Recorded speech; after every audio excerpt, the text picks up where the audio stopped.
시청자 여러분 안녕하십니까? 뉴스나우 시작합니다.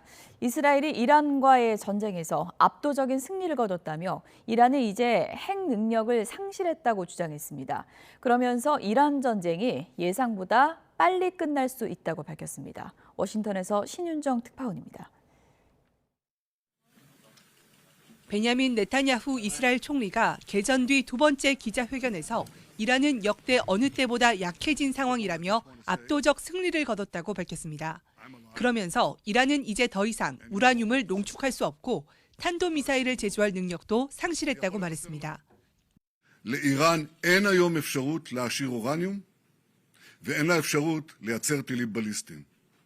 אנחנו ממשיכים בריסוק היכולות הללו. 이스라엘 공군은 이란 전역에 폭탄 12,000발을 투하해 방공망의 85%, 탄도미사일 발사대의 60%를 파괴했다고 밝혔습니다. 네타냐후 총리는 이런 공격으로 전쟁이 예상보다 빨리 끝날 수 있다고 전망했습니다. 미국과는 긴밀한 공조를 이어가고 있다며 이스라엘이 미국을 이란 전쟁에 끌어들였다는 의혹은 가짜뉴스라고 일축했습니다. 전날 이란 남부 최대 가스전에 대한 공습은 이스라엘 단독 작전이었다며 트럼프 미 대통령의 요청을 받아들여 더는 가스전을 공습하지 않겠다고 밝혔습니다. Israel acted alone against the Slawiya gas compound. Fact number two, President Trump asked us to hold off on future attacks, and we're holding out. 네타냐후 총리는 이란 정권 수뇌부 안에서 심각한 분열이 벌어지고 있다며 누가 실권을 쥐고 이란을 이끌고 있는지조차 불투명한 상황이라고 주장했습니다. 그러면서 이스라엘은 지역 강대국을 넘어 세계 강대국이라 부를 정도의 위상을 갖추게 됐다며 자신감을 드러냈습니다. 이런 가운데 미군 전투기 F-35가 전투 중 비상 착륙했는데 이란이 주장하는 대로 이란이 격추했다면 이번 전쟁에서 미국 항공기가 피격당한 첫 사례가 될 전망입니다. 워싱턴에서 YTN 신윤정입니다. 트럼프 대통령이 다카이치 산하의 일본 총리를 만나 일본이 적극적으로 나서달라고 면전에서 압박을 했습니다. 다카이치 총리는 일본 법률을 구체적으로 설명했다고 밝혔는데요. 호르무즈 함정 파견은 어렵다는 의사를 전달한 것으로 보입니다. 워싱턴에서 홍상희 특파원입니다. 지난해 10월 취임 이후 처음 백악관을 찾은 다카이치 산하의 일본 총리를 마주한 트럼프 대통령은 적극적인 대응을 촉구했습니다. 주일 미군 주둔과 미국의 안보 기여를 열거하면서 일본이 나선다 해도 놀랍지 않은 일이라고 압박했습니다. Look, I expect Japan to step up because we have that kind of relationship, and we step up for Japan. We have 45,000 soldiers in Japan. We spend a lot of money on Japan. 일본이 원유의 90% 이상을 호르무즈 해협을 통해 들여오고 있지만 미국이 해협을 방어하고 있다는 사실도 강조했습니다. 다카이치 총리는 이란이 핵무기를 가져서는 안 된다며 미국을 공개 지지하면서도 구체적인 지원 방안은 밝히지 않았습니다. そして我が国は周辺国に対する攻撃、ホルムズ海峡の実質的な閉鎖についてもこれは非難をし。 회담 직후 일본 기자들과 만난 다카이치 총리는 트럼프 대통령에게 일본 법률상 가능한 것과 불가능한 것을 설명했다고 말했습니다. 전쟁에서의 무력 행사를 금지한 평화헌법 구조를 근거로 호르무즈 파병이 어렵다는 뜻을 전달한 것으로 보입니다. 미일 정상회담 자리에서 트럼프 대통령은 국제 에너지 가격 파동을 의식한 듯 이스라엘의 이란 가스전을 추가로 공격하지 말라고 요구해 네타냐후 총리가 받아들였다고 밝혔습니다. 이란의 미군의 지상군 파견도 없을 거라고 말했습니다. No, I'm not putting troops anywhere. If I were, I certainly wouldn't tell you, but I'm not putting troops. 대이란 군사작전을 동맹국에게 왜 미리 알리지 않았느냐는 일본 기자의 질문에 트럼프 대통령은 기습을 원했기 때문이라고 답했습니다. 그러면서 지난 1941년 하와이 진주만 공습 당시 왜 미리 알려주지 않았냐면서 일본만큼 기습 공격에 대해 더 잘 아는 나라는 없을 거라고 맞받았습니다. 워싱턴에서 YTN 홍상입니다. 유럽 주요국과 일본 등 7개국은 이란의 호르무즈 해협 폐쇄를 규탄하며 안전한 항로 확보를 위해서 행동에 나설 수 있다고 밝혔습니다. 영국과 프랑스, 독일과 이탈리아, 네덜란드, 일본, 캐나다 등 7개국은 공동 성명에서 이란군에 의한 호르무즈 해협의 사실상 폐쇄를 가장 강력한 표현으로 규탄한다고 주장했습니다. 그러면서 7개국은 안전한 항로 확보를 위한 적절한 노력에 기여할 준비가 돼 있다며 다른 국가의 참여를 환영한다고 강조했습니다. 강조했습니다. 유럽 각국의 파병 거부에 분노한 트럼프 대통령을 달래기 위한 조치로 해석되고 있는데 단 군함 파견을 비롯해서 군사 자산 지원과 관련된 내용은 이 성명에 포함되지 않았습니다. 이란이 호르무즈 해협을 지나는 선박에 통행료를 부과하는 방안을 검토하고 있는 것으로 전해졌습니다. 로이터 통신에 따르면 이란 의회는 호르무즈 해협을 이용하는 국가들의 통행료와 세금을 부과하는 법안을 논의하고 있습니다. 이란 반관영 통신은 의회가 호르무즈 해협으로 에너지와 식량 등을 안전하게 운송하려는 국가는 이란에 세금을 내야 한다는 내용의 초안을 검토 중이라고 전했습니다. 이란이 이스라엘 방공망을 뚫기 위해서 매일 밤 집속탄을 날리자 이스라엘군은 전쟁 범죄라고 비난했습니다.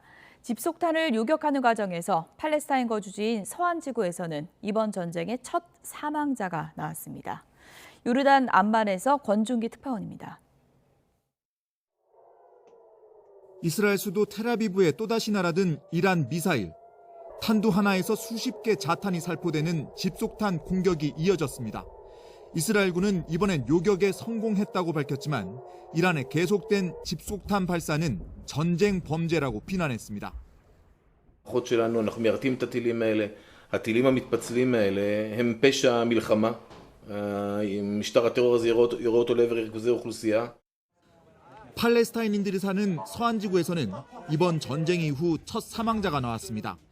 이스라엘군은 집속탄이 미용실을 타격해 3명이 숨지고 13명이 다쳤다고 발표했지만 팔레스타인인들의 주장은 달랐습니다.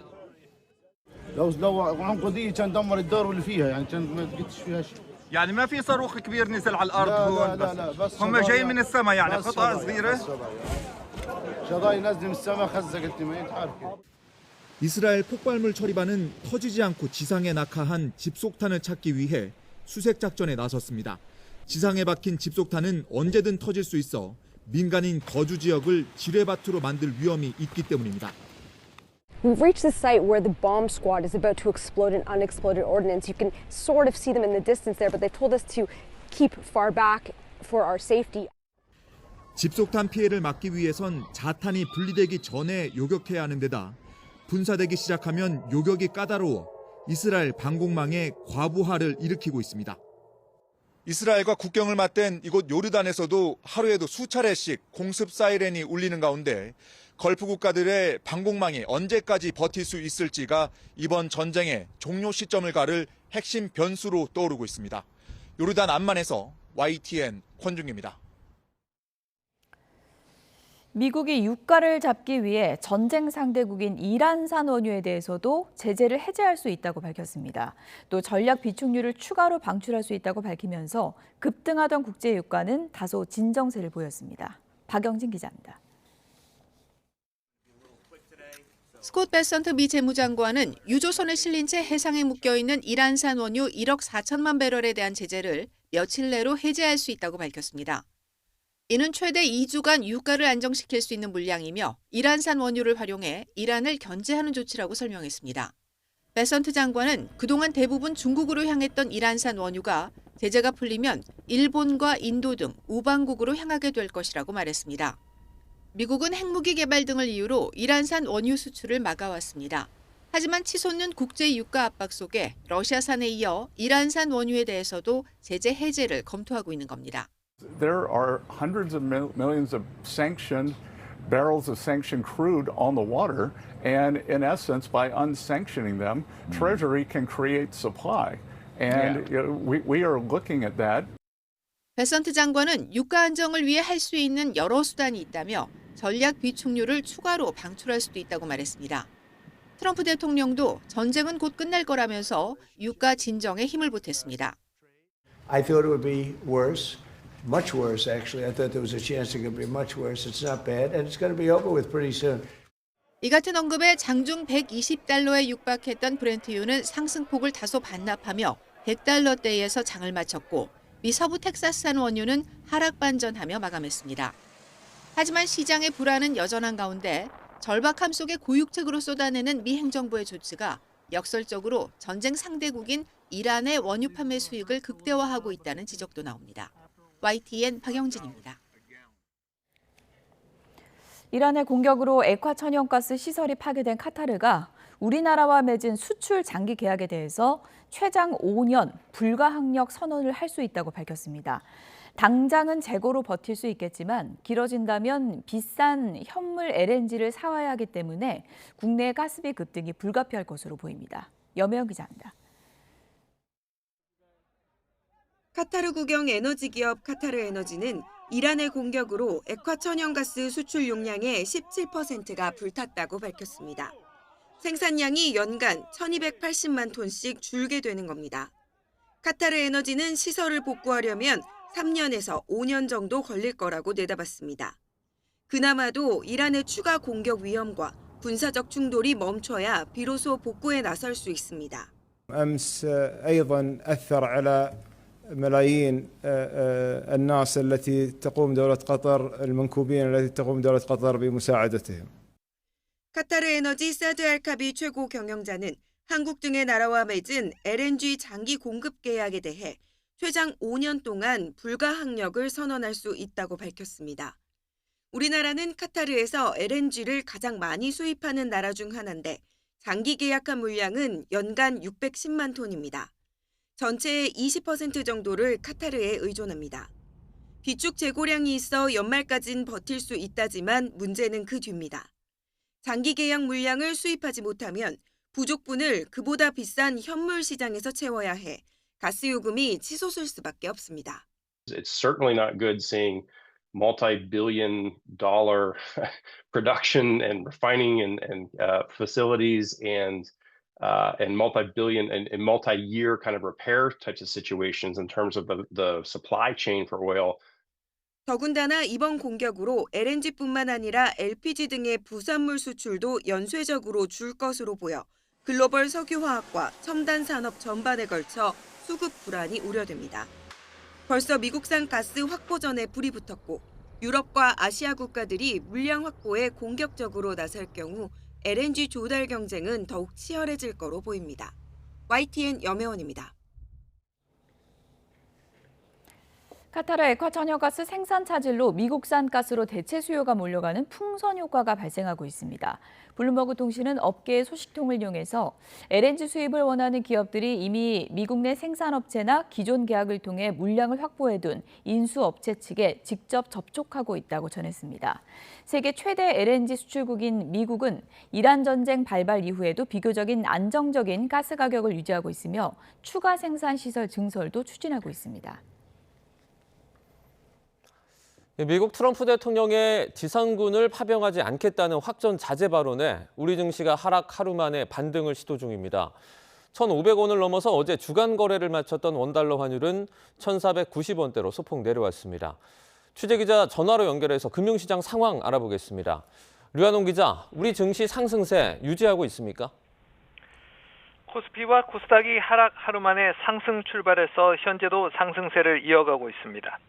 오늘 코스피는 0.9% 오른 5,813으로 출발했습니다. 5,790선과 5,800선 사이를 오르내리고 있습니다. 외국인이 순매도를 하지만 개인과 기관이 순매수를 하면서 지수가 상승 중입니다. 삼성전자와 SK하이닉스, 현대차 등 코스피 대장주는 상승과 하락을 반복하는 혼조세입니다. 두산 에너빌리티와 삼성물산, SK 등 전력과 지주사 관련주는 강세를 보이고 있습니다. 한화 에어로스페이스와 현대 로템 등 방산 관련주는 약세입니다. 코스닥도 0.9% 오른 1,153으로 출발했습니다. 현재는 상승폭이 더 커져 1,160선에 있습니다.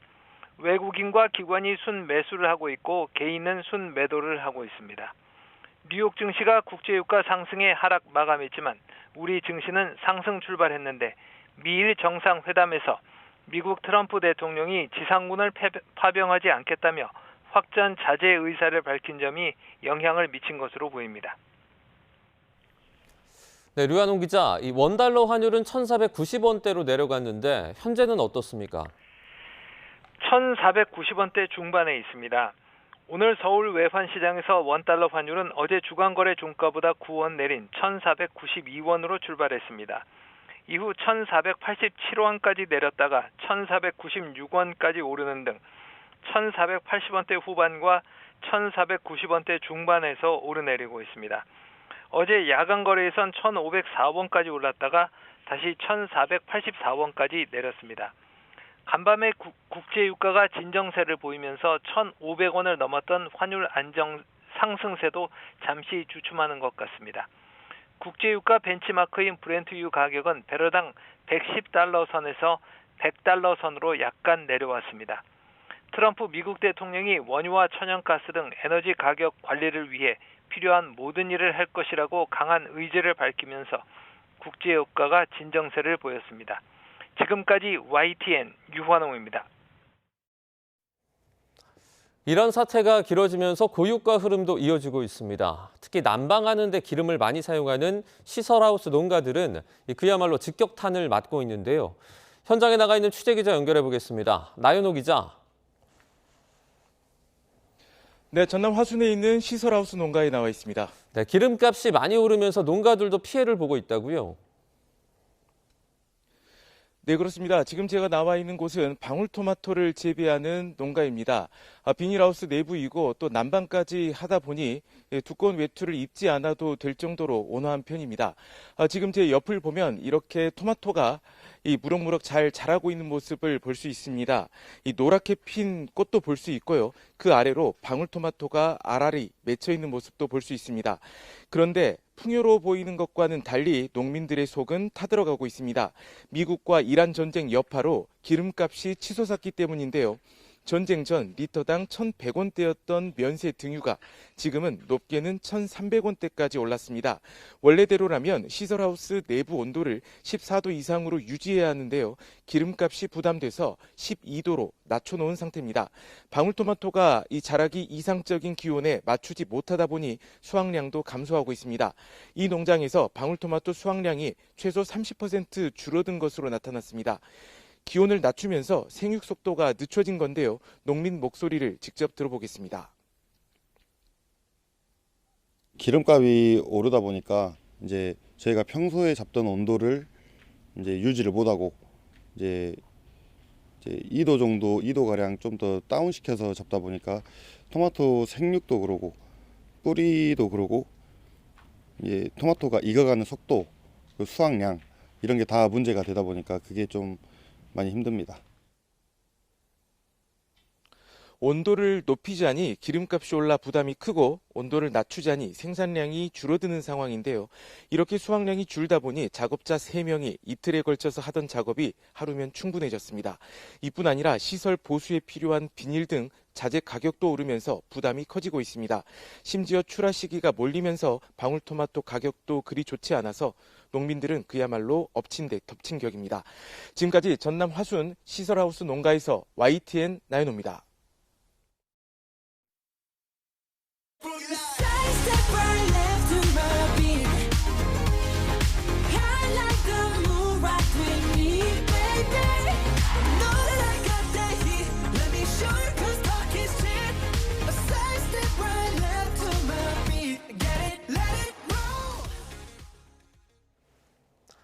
이제 BTS의 광화문 공연이 하루 앞으로 다가왔습니다. 광화문 광장에선 공연 준비가 한창이고 이 모습을 담으려는 팬들로 북적이고 있습니다.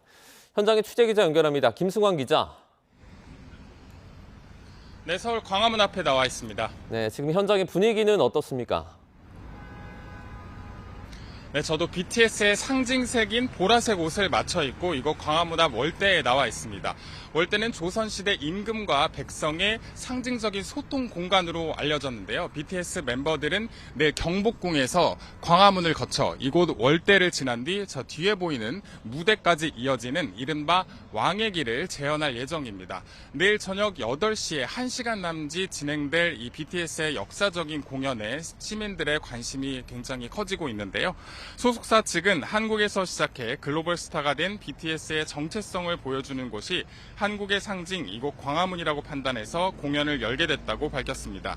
상당수 공연 관련 설치물, 무대와 의자들은 이미 마련된 상태고 공연을 준비하는 관계자들이 분주하게 돌아다니면서 이곳은 바쁘게 돌아가고 있습니다. 또 광장 주변에 마련된 BTS 관련 홍보 문구와 함께 인증샷을 찍으려는 관광객들과 팬들로 북적이고 있습니다. 광화문 광장 모양상 자리가 좁고 길게 늘어져 있어서 무대 바로 앞 스탠딩 자리가 아니고는 대형 스크린을 통해서 무대를 봐야 하는 구조라는 점도 참고하시면 좋겠습니다. BTS의 리더 RM과 멤버 G는 직접 팬 소통 플랫폼 위버스에 무대에 대한 기대감을 나타내면서도 안전에 유의해달라고 당부하는 글을 올리기도 했는데요. 오늘 오후 2시 멤버 전원이 위버스에서 컴백 기념 단체 라이브를 통해 무대를 앞둔 소감 등을 밝힐 예정입니다. 지금까지 서울 광화문 앞에서 YTN 김승환입니다. BTS의 공연에 글로벌 팬덤 아미들이 한국으로 몰려오면서 유통업계도 즐거운 특수를 누리고 있습니다. 굿즈 매출은 3배 가까이 뛰었고 명동과 광화문 상권은 이 BTS의 상징인 보라색으로 연출해 팬들을 맞을 채비를 마쳤습니다. 서울 명동 면세점에 YTN 취재기자 나가 있습니다. 차유정 기자, 그곳의 분위기 어떻죠? 네, 명동 한복판에 있는 이곳 면세점은 올 초부터 BTS 관련 굿즈들을 판매해 왔는데요. 여기 보시는 것처럼 멤버들의 모습이 담긴 잡지, 피규어, 인형, 키링 등 종류도 다양합니다. 특히 광화문 광장 공연이 다가오면서 구매 열기는 더욱 뜨거워진 것으로 전해졌습니다. 굿즈 매출이 전주 대비 3배가량 뛰었고 키링 등 일부 인기 품목은 현재 동난 것으로 전해졌습니다. 이곳을 찾은 해외 BTS 팬의 이야기 한번 같이 들어보시겠습니다. Because BTS to come for Korea. Yeah. So did you come here and how many days do you stay here? Maybe 4 to 5 days. Yeah, like after the BTS show. Yeah. Yeah. And any plan to shop for this kind of goods? Tomorrow we'll have the shop of the Arirang, so we'll go to buy something about the BTS. Yeah. 네, 지금 명동 일대가 BTS의 상징이죠. 보랏빛으로 물들었다면서요. 네, 맞습니다. BTS와 아미를 상징하는 색깔이 보라색이죠. 보라색으로 매장 외관을 꾸며서 팬심 공략에 나선 업체들도 적지 않습니다. 롯데백화점은 모레까지 오후 6시부터 밤 10시에 본점과 명품관 외벽을 보라색 조명으로 연출합니다. 새 앨범 아리랑의 주요 색깔인 붉은색과 흰색 레이저 조명도 교차로 비춰서 색다른 분위기도 전했습니다. 일부 호텔은 BTS 콘서트와 연계한 패키지 상품을 출시하고 굿즈가 포함된 객실을 판매하고 있습니다. 이런 대형 행사 때마다 북새통이 되는 편의점 업계도 분주합니다. 특히 최근 인기가 높아지고 있는 K라면을 전면에 배치하고 관광객들 맞이해 들어갔습니다. 광화문 인근 점포들은 생수나 티슈 같은 주요 상품 재고를 평소 대비 100배 이상이나 준비했습니다. 블룸버그 통신은 내일 광화문 광장에서 열리는 공연만으로 서울에 2,660억 원 규모의 경제적 파급 효과를 가져올 것으로 추산했는데요. BTS 공연이 단순한 문화 행사를 넘어 내수 침체가 이어진 국내 유통업계에 모처럼 활기를 불어넣고 있는 모습입니다. 지금까지 명동의 한 면세점에서 YTN 차유정입니다. 이 시각 국회에서는 공소청법에 반대하는 무제한 토론이 21시간째 진행되고 있습니다. 검찰의 조작 기소 의혹을 다루는 국정조사 특별위원회의 첫 회의도 시작됐는데요. 정치권 상황 국회에 연결해서 짚어보도록 하겠습니다. 박희재 기자. 네, 국회입니다. 네, 필리버스터가 한창인데 본회의장 상황 정리해 주시죠. 네, 어제 오후 국회 본회의장에서 시작된 필리버스터가 21시간째 진행되고 있습니다. 일요일까지 3박 4일간 이어질 예정인데요. 지금은 검찰의 기소 기능을 공소청에서 전담하는 공소청법이 민주당 주도로 올라와 있습니다. 민주당과 정부, 청와대가 최종 조율한 이 공소청법은 검찰의 특별사법경찰에 대한 지휘, 감독권을 폐지하고 공소청을 3단 체계로 운영하는 내용을 골자로 합니다. 국민의힘은 검찰의 권한을 분산하는 법안으로 결과적으로는 수사 괴물인 중수청이 탄생할 거라고 반발하고 있는데요. 조금 전 본회의 현장에서 진행된 반대 토론 내용 들어보겠습니다. 견제받지 않는 수사 권력이 칼끝이 그야말로 망나니처럼 여기저기 권력의 입맛에 맞게 휘둘러지면서 독재 권력은 더 강화될 것입니다. 반면 더불어민주당 정청래 대표는 아침 회의에서 검찰개혁은 민주당과 이재명 정부의 상징이라면서 법안 처리 의지를 거듭 다졌습니다. 마찬가지로 들어보겠습니다. 검찰개혁 완수와 사법정의 실현을 위해 매진하겠습니다. 검찰개혁의 종착지는 마침내 국민을 향해야 합니다. 네, 필리버스터는 24시간이 지나는 오후 3시쯤 범여권 주도로 강제 종결될 것으로 보입니다. 이후 민주당은 중수청법 상정을 예고했고 국민의힘은 또 필리버스터로 대응할 방침입니다. 이런 가운데 오전 11시부터는 검찰 조작기소 의혹 국정조사 특별위원회가 시작됐습니다. 범여권 주도로 민주당 서영교 의원을 위원장으로 선임한 뒤 회의를 시작했는데요. 국민의힘은 특위 논의 대상인 서해공무원 사건 피고인인 민주당 박지원 의원은 사퇴해야 한다고 반발한 뒤 현재는 회의장에서 퇴장한 상황입니다. 민주당은 이전 정부에서 이뤄진 정치검찰의 조작기소 진실을 철저히 따져 묻겠다며 송곳 검증을 예고했고요. 국민의힘은 사법부에서 재판 중인 사건을 입법부인 국회가 국정조사하는 건 헌법과 국회법 모두 어긋난다며 반대하는 입장을 유지하고 있습니다. 여권은 특위에서 국정조사 계획서를 채택한 뒤 내일 중수청법 통과가 이뤄지면 뒤이어서 상정하겠다는 계획입니다. 네, 이번에는 각 당의 상황도 전해주시죠. 네, 아침에 속보로도 전해드렸는데요. 성추행 혐의를 받는 민주당 장경태 의원이 아침에 전격 탈당을 선언했습니다. 경찰 수사심의위원회가 준강제추행 혐의에 대해 검찰 송치 의견을 낸 이후 행동에 나선 건데 장 의원은 SNS에서 결백을 입증하고 당으로 돌아오겠다고 밝혔습니다. 민주당은 탈당계를 즉시 처리했다면서 윤리심판원의 제명에 준하는 중징계 조치를 요구했다고 밝혔습니다. 장경태 의원은 서울시당 위원장을 맡고 있는데 민주당은 즉각 서울시당을 사고당으로 지정했고 이어서 위원장 대행체제로 공천 업무에 지장이 없도록 하겠다는 방침도 전했습니다. 공천 절차가 한창인 국민의힘에선 조금 전에 경북지사 경선 후보를 이철우 현 경북지사 그리고 김재원 최고위원으로 압축했습니다. 또 내정설로 시끄러웠던 충북지사 공천의 경우 컷오프된 김영환 현 지사를 제외하곤 신청자 전원 경선 방침을 확정했습니다.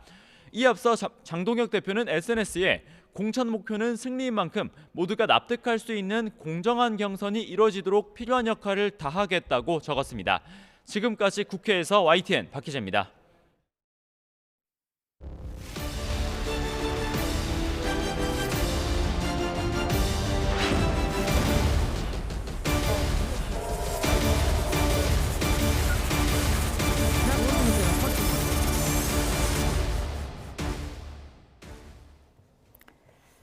네, 네타냐후 이스라엘 총리가 이란의 핵, 미사일 역량을 무력화시켰다며 조기 종전 가능성을 시사했습니다. 이란 사태 관련해서 이원삼 선문대 국제관계학과 명예교수, 두진호 국가전략연구원 유라시아 센터장과 함께 이야기 나눠보겠습니다. 어서 오세요. 어서 오세요.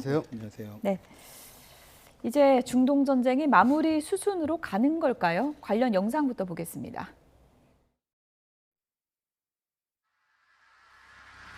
불길이 쉴 새 없이 뿜어져 나옵니다. 이스라엘이 세계 최대 규모의 가스전 사우스 파르스를 폭격했습니다. 이스라엘 수도 텔아비브에 또다시 날아든 이란 미사일, 탄두 하나에서 수십 개 자탄이 살포되는 집속탄 공격이 이어졌습니다.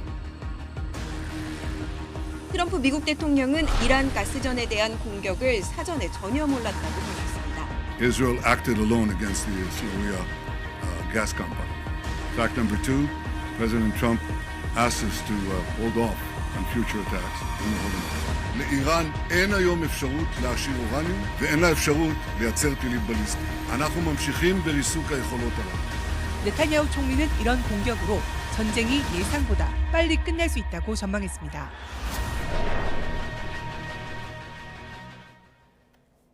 네. 과연 출구찾기에 시동이 걸린 걸까요? 네타냐후 이스라엘 총리가 개전 이후 두 번째 기자회견을 했는데 생각보다 빨리 끝날 수 있다고 했습니다. 이게 현실화될 가능성이 어느 정도라고 보세요? 뭐 상당히 많습니다. 왜냐하면 그 이스라엘과 미국은 이미 얻을 거 다 얻었습니다. 예. 그리고 이란의 경우는 뭐 많이 약화가 돼서 특히 군사적인 면에 있어서는 저거 다시 회복하는데 아마 상당히 오랜 동안 기간을 필요로 할 것이고요. 지금 얻을 걸 다 얻었다라고 하는 것은 단순히 군사적인 승리뿐만 아니라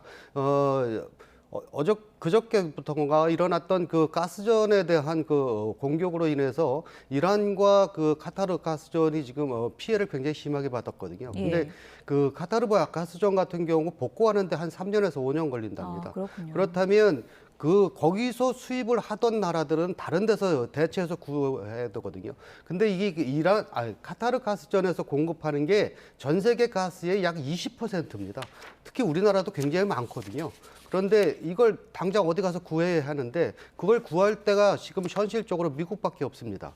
그러니까 미국 가스가 조금 비쌌거든요. 그럼에도 불구하고 안정적으로 얻으려면 여기밖에 없다 보니까 지금 이 가스전 공격으로 인해서 즉 중동의 그 불안을 그걸 이용을 해서 미국은 확실하게 에너지 패권을 이번에 이제 잡게 됐거든요. 그러다 보니까 더 이상 뭐 할 필요 별로 없는 것 같고요. 단 승전의 이 이유를 즉 명분을 뭘로 찾느냐 이것만 좀 확보가 되면 아마 끝내지 않을까 싶습니다. 지금 뭐 이란의 지도자들이 여러 사망하면서 사실 종전도 어떤 협상을 해야 되는데 협상을 할 주체가 없다라는 분석도 나오고 있거든요. 이게 좀 조기 종전에 장애가 되진 않을까요? 네, 말씀하신 대로 이제 라르자니가 사실상 참수작전으로 제거가 됐고 그 이제 후임자로 사이드 잘릴리라고 하는 이슬람 원리주의자 강경파가 지금 후임자로 사실상 내정이 됐기 때문에 정치적 협상을 통한 그리고 외교적 대화를 통한 방법은 현재로서는 좀 어려워지는 것 같고요. 좀 전에 말씀하셨던 대로 그 이란의 에너지 인프라까지 지금 공격하는 상황이 돼버리다 보니까 굉장히 이란으로서도 이제 국가 존립 사태에 대한 어떤 심각한 위기의식을 느끼고 그렇기 때문에 더더욱 결사항전 의지로 나가야 된다라고 하는 내부 좀 결속이 이루어지고 있으니 이란 입장에서는 현재로서는 또 그들이 주장하는 몇 가지 종전 조건도 있고 해서 어떤 대화를 통한 종전에 요구하지 않을 가능성이 더 커 보이는 것이죠. 물론 미국과 이스라엘은 어떤 승전 분위기를 좀 만들어서 적절한 시점이 되면 출구 전략을 원하겠지만 현재 이란 입장에서는 그럴 의향과 의도가 없어 보입니다.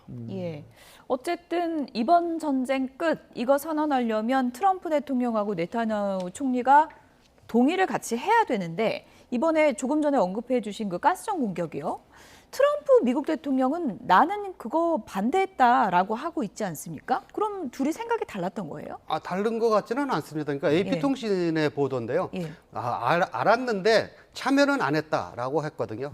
그리고 이게 무슨 소리냐면 알았는데 막지는 않았다는 뜻입니다. 암묵적 승인입니다. 그냥 내버려 뒀다는 뜻이죠. 그러니까 공격을 하게 되면 자신들한테 들어올 이익이 눈에 보이거든요. 그러니까 지금 이 공격으로 인해서 그 미국은 에너지 패권을 확실하게 틀어잡았는데 그게 이제 세 가지 면입니다. 그러니까 중동을 제치고 안정적인 공급처가 됐다라고 하는 거거든요. 그러니까 중동은 지금 계속 이렇게 불안하게 되면 아무리 싸도 여기서 장기 계약을 하지 않습니다. 우리도 지금 카타르와 장기 계약이 20년씩 돼 있는데 그 카타르가 지금 불가항력을 선언했어요. 최대 5년까지 그럴 수 있다는 거죠. 그러니까 이게 지금 수리 기간이 3년에서 5년이거든요. 그러니까 대개 그 한 17% 정도 파괴가 됐다라고 하는데, 그러니까 뭐 일부는 수출을 하겠지만 이제 완전히 복구하는 데는 시간이 좀 걸리는 모양입니다. 그렇다면 아무래도 우리나라도 여기서 수입하는 게 이제 적어질 것이고 그 적어진 만큼 다른 데서 사와야 되는데 대개 그 LNG는 그 수출하는 데가 크게 세 군데거든요. 이쪽 중동하고 특히 중동 안에서도 이 카타르하고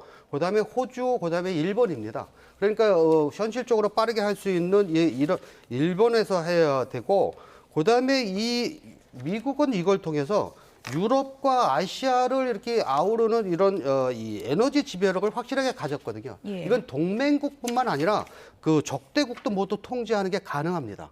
그러니까 유럽도 지금 그 우크라 전쟁 때문에 그 러시아로부터 가스를 못 받아서 이 카타르에서 굉장히 많이 사기 시작을 했었거든요. 근데 이제 유럽도 여기가 끊어지게 되면 미국과 이번에 확보를 못하면 유럽은 겨울나기 힘들어집니다. 그러다 보니까 당연히 그 미국 쪽으로 접근을 해야 되고요.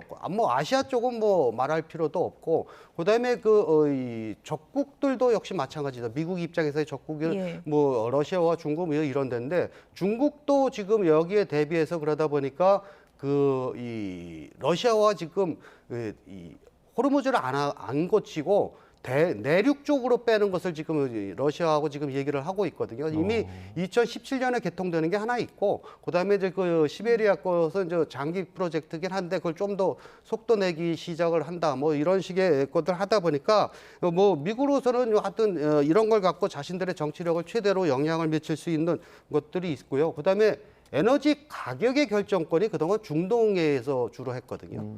이걸 이제 미국이 가져가게 됩니다. 그렇게 되면 달러 패권에 이어서 에너지 패권까지도 확실하게 차지할 것 같습니다. 지금 네타냐후 총리 같은 경우에는 트럼프 대통령 말을 따라서 이제 앞으로 뭐 가스전 공격하지 않겠다 이렇게 말은 했는데 덧붙인 말이 지상군의 어떤 그 추가 투입이 필요하다 이런 말을 하고 있어요. 이게 확실히 조기 종전을 원하는 게 맞나요? 일단 미국과 이스라엘의 상황 인식에 있어서 이견이 좀 있어 보입니다. 물론 다 진실인지 사실인지 알 수는 없죠. 왜냐하면 말씀하신 대로 네타냐후 총리는 지상전이 필요하다라는 입장이고 또 반면에 도널드 트럼프 미국 대통령은 기자들의 질문에 대해서 지상전 필요 없다 또 이렇게 얘기를 했는데요.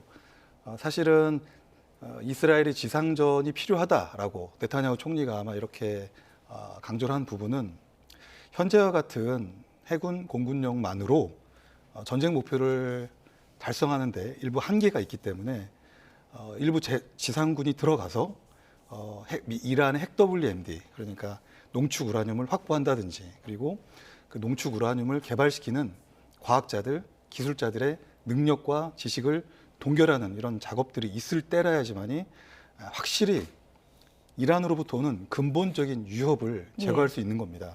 그래서 네타냐후 총리가 지상전을 언급했다는 것은 사실 조기 승리 선언과 배척되는 부분이 있고요. 그 얘기는 이 전쟁이 갖고 있는 속성, 불확실성입니다. 아무리 지금 주도권을 잡고 있다 하더라도 또 이란에 숨겨진 무기들이 어떠한 상태인지를 알 수 없기 때문에 이참에 공중 그리고 해상 우위를 주도권을 장악한 이 상황에서 지상군까지 투입시키고, 그것은 이스라엘 지상군뿐만 아니고 사실상 연합작전을 하고 있는 미국의 지상군, 그러니까 뭐 지상군 아무 지상군이나 들어갈 수 없고요. 좀 전에 말씀드렸던 핵 WMD 제거 작전을 할 수 있는 그런 임무에 특화된 미국의 합동특수정사령부의 델타 포스나 최소한 공수부대 정도, 뭐 82 공수사단과 같은 이런 특수부대들이 들어가서 그러한 이란의 핵 남아있는 능력들을 동결시켜야지만이 일정한 전쟁 목표를 달성할 수 있기 때문에 아마 그런 측면을 네타냐후 총리가 언급을 한 걸로 이렇게 보입니다. 네. 트럼프 대통령도 네타냐후 총리도 우리가 이겼다. 둘 다 그렇게 얘기하고 있긴 한데 지금 속내는 어떻습니까? 둘이 좀 셈법이 다릅니까? 아니면 지금 생각이 완전히 같습니까? 좀 다르겠죠. 아무래도 어떤 부분에서 다를까요? 이스라엘의 입장에서는 이번 기회에 자신들의 안보에 위협이 되는 걸 확실하게 없애겠다는 겁니다. 그러니까 국경을 마주보고 있는 히즈볼라가 제일 우선적이었었거든요. 그리고 이제 그 뒤에서 봐주고 있는 이란인데 이미 하마스는 많이 괴멸이 됐고, 근데 지금 히즈볼라는 뭐 아직까지는 그렇게까지 많이 괴멸되지는 않았고, 뭐 완전히 괴멸되지도 않을 겁니다. 왜냐하면 이미 이스라엘은 몇 번에 걸쳐서 공격은 했지만 그때마다 더 강경한 세력들이 나와서 더 보강이 되고 그랬었거든요. 근데 이제 그 뒷배를 봐주고 있는 이란을 확실하게 없애겠다라고 해서 이 강경 보수파들이 최고 지도자로 들어오는 것을 온건파로 바꾸려고 굉장히 노력을 했는데, 물론 그거보다 더 체제를 아예 바꿔버리려고 했는데 지금 공격을 하면서 보니까 체제가 바뀔 것 같지는 않고, 그러니까 이제 온건파라도 세워보자. 그래서 이란 내부에서의 어떤 그 봉기나 이런 걸 자꾸 유도하고 이런 건데 미국의 입장에서는 단지 거기에 국한되지 않습니다. 좀 더 세계적인 관점을 보기 때문에, 그러니까 이 군사적인 면뿐만 아니라 이런 에너지 패권을 쥐어야지만 동맹국뿐 아니라 적성 국가들도 자신들의 어떤 세계 질서에 좀 동참할 수 있게 할 수 있거든요. 그 그림이 이게 지금 어느 정도 됐습니다. 그러니까 이제 하나 조금 확실하지 않은 것은, 그러니까 트럼프 대통령이 이걸 전쟁 초기 때부터 계획하고 했는지 안 했는지는 정확히 모르겠는데 결과를 보면 지금 그렇게 됐습니다. 그래서 이 결과 때문에 지금 가장 심하게 변할 때가 걸프 산유국들이에요. 걸프 산유국들은 지금 대부분 2030이라고 해서 그러니까 2030년대까지 해서 경제 체제를 완전히 바꾸는 전략을 쓰고 있었거든요. 예. 그것은 이제 석유 수요가 점점 줄고 뭐 이렇게 전기 자동차 이런 것들이 많이 나고 이제 대체 에너지가 발전하고 뭐 이러니까 그거에 대비해서 했거든요. 그래서 지금 그 사우디의 네옴시티 건설이나 이런 게 다 그거의 일환인데 특히 두바이 같은 데는 뭐 그래서 이제 금융 관광, 그다음에 그 우주 산업 뭐 이런 걸로 특화돼서 이제 점점 발달하기 시작했는데 이게 이렇게 안보가 불안하게 되면 관광과 금융은 직격탄입니다. 벌써 두바이는 자금이 빠져나가기 시작했거든요. 그러면 이 계획 수정 자체를 바꿔야 됩니다. 그렇다면 아랍 국가들의 얘기를 하더라도 여기에 진출하려고 하는 한국도 계획을 다시 짜야 됩니다. 지금 우리는 건설을 비롯해서 이런 이 경제 협력이 이쪽과 굉장히 많거든요. 예. 그러니까 이제 이런 것들을 장기적인 관점에서 어떻게 수정을 해야 되는지를 아마 좀 빨리 좀 이렇게 다시 봐야 될 것 같은 생각이 듭니다. 네, 이번에 그 중동 사태 좀 초반으로 돌아가서 이번에 조켄트 그 미국 국가대테러센터 국장 있지 않습니까? 트럼프 대통령이 이제 이스라엘에게 왜곡된 정보를 받아서 이 전쟁을 시작했다라고 말했는데 이스라엘은 트럼프 대통령이 누구 말을 그렇게 들을 사람이냐 이렇게 반박을 했어요. 누구 말이 맞는 겁니까? 굉장히 이란의 임박한 핵 위협에 대한 평가를 두고 미국의 정보 조직이 되겠죠. 국가정보국을 포함한 미국 정보당국의 판단과 그리고 트럼프 대통령의 상황인식이 조금 차이가 있었다라는 것이 최근에 국정정보위원회를 통해서 일부 좀 밝혀졌습니다. 네. 그런 과정에서 이 트럼피즘 마가주의 핵심 인물인 조켄트 전 대테러센터 국장이 일종의 양심 선언을 해버린 것이죠. 그래서 이 전쟁을 결심하고 시행하는 과정 자체가 민주적이지 않았고 그 결심하는 것도 미국의 독자적이고 어떤 주권적인 결정이 아니고 특정 국가, 제3의 국가, 이스라엘이 되겠죠. 이스라엘의 로비를 통해서 외부로부터 강요된 결정이다라는 취지의 이 발언을 하면서 이게 지금 미 국내는 물론이고요. 전 세계적으로 상당한 좀 정치적 파급력을 이렇게 좀 가져오는 게 아닌가 싶습니다. 왜냐하면 미 정보 당국의 평가만 기초한다면 이란에 임박한 핵 위협은 없습니다. 그렇기 때문에 전쟁을 해야 될 필요성은 없는 것이죠. 그런데 전쟁을 해버린 것이죠. 그리고 이렇게 글로벌 상황이 불확실성으로 빠져들었기 때문에 지금 이 시간에도 미국은 명분 없는 전쟁을 하고 있는 것과 다름이 없다는 겁니다. 그래서 미 정보당국 혹은 조켄트 전 대테러 국장이나 혹은 전쟁을 결정하고 시행하고 있는 전쟁 지도부의 장인 트럼프 대통령 누군가는 누군가는 참여 주장을 하고 있다라고 볼 수 있을 것 같습니다. 말씀하신 객관적인 그런 정보만 놓고 보면은 오늘 네타냐후 총리도 이란의 핵 능력이 완전히 상실됐다. 트럼프 미국 대통령도 연일 그 부분을 강조하고 있는데 어떻게 보면 그냥 표화에 불과한 겁니까? 맞습니다. 어떻게 봐야 됩니까? 100% 다 알 수는 없습니다. 그리고 미국과 이스라엘이 연합작전을 통해서 이란에 숨겨져 있는 다양한 핵 WMD 시설들, 관련된 시설들, 인프라들을 아주 집요하게 공격은 하고 있지만 그것이 100% 제거됐다라고 확신할 수 있는 근거를 제시하지 못하는 것이거든요. 그렇게 하기 위해서는 그러니까 전쟁 목표를 완전하게 달성하기 위해서는 네타냐후 총리 주장처럼 지상군 투입은 불가피한 측면이 있다는 거죠. 직접 핵 WMD를 제거할 수 있는 능력을 갖춘 부대들이 들어가서 눈으로 확인하고 남아있는 잔여 능력에 대한 그 능력을 동결시키고 그것을 확인할 수 있을 때 그래서 이란이 두 번 다시 농축 우라늄을 개발하지 않거나 그런 유사한 시설들을 만드는 의도조차 제거할 때라지만이 사실상 전쟁 목표가 달성이 될 수 있는데 아직은 그런 수준은 아닌 것 같고요. 이란이 또 믿는 구석이 있다면 바로 남아있는 농축 우라늄 그리고 인프라 시설들이 일부 남아있다라고 하는 그런 것에 근거하는 것이 아닌가 이렇게 저는 평가합니다. 네타냐후 총리가 트럼프 대통령에게 무엇을 하라고 지시할 수 있는 사람이 있다고 생각하느냐, 트럼프한테 누가 지시할 수 있느냐 이 얘기인데 그러면 트럼프 대통령이 전쟁 끝 선언하면 네타냐후 총리는 따라갈 수 있다는 겁니까? 반대로 어떻게 봐야 됩니까? 따라는 가겠죠. 왜냐하면 지금 군사적인 측면에서만 봐도 이미 무기가 많이 소진이 됐는데 미국이 안 대주면 못합니다. 그러니까 그건 어느 정도 마음에 안 들어도 할 수는 있는데 문제는 이제 이게 이렇게 대규모의 어떤 타격을 하는 큰 전쟁은 얼마 안 가서 끝이 나겠지만 예, 그렇다고 전쟁이 완전히 끝났냐면 그거 아니거든요.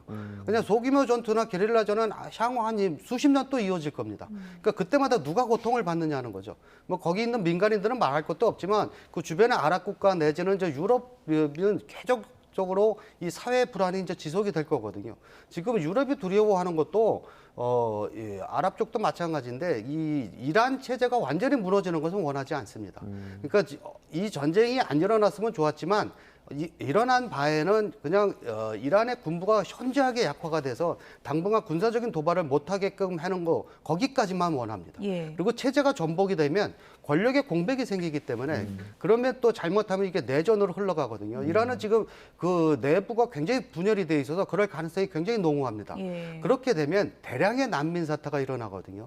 그러니까 가장 최근의 것만 봐도 시리아가 내전 사태가 일어났을 때 대규모 난민 사태가 일어나갖고 다 유럽으로 넘어가는 바람에 유럽이 굉장히 고통을 받았거든요.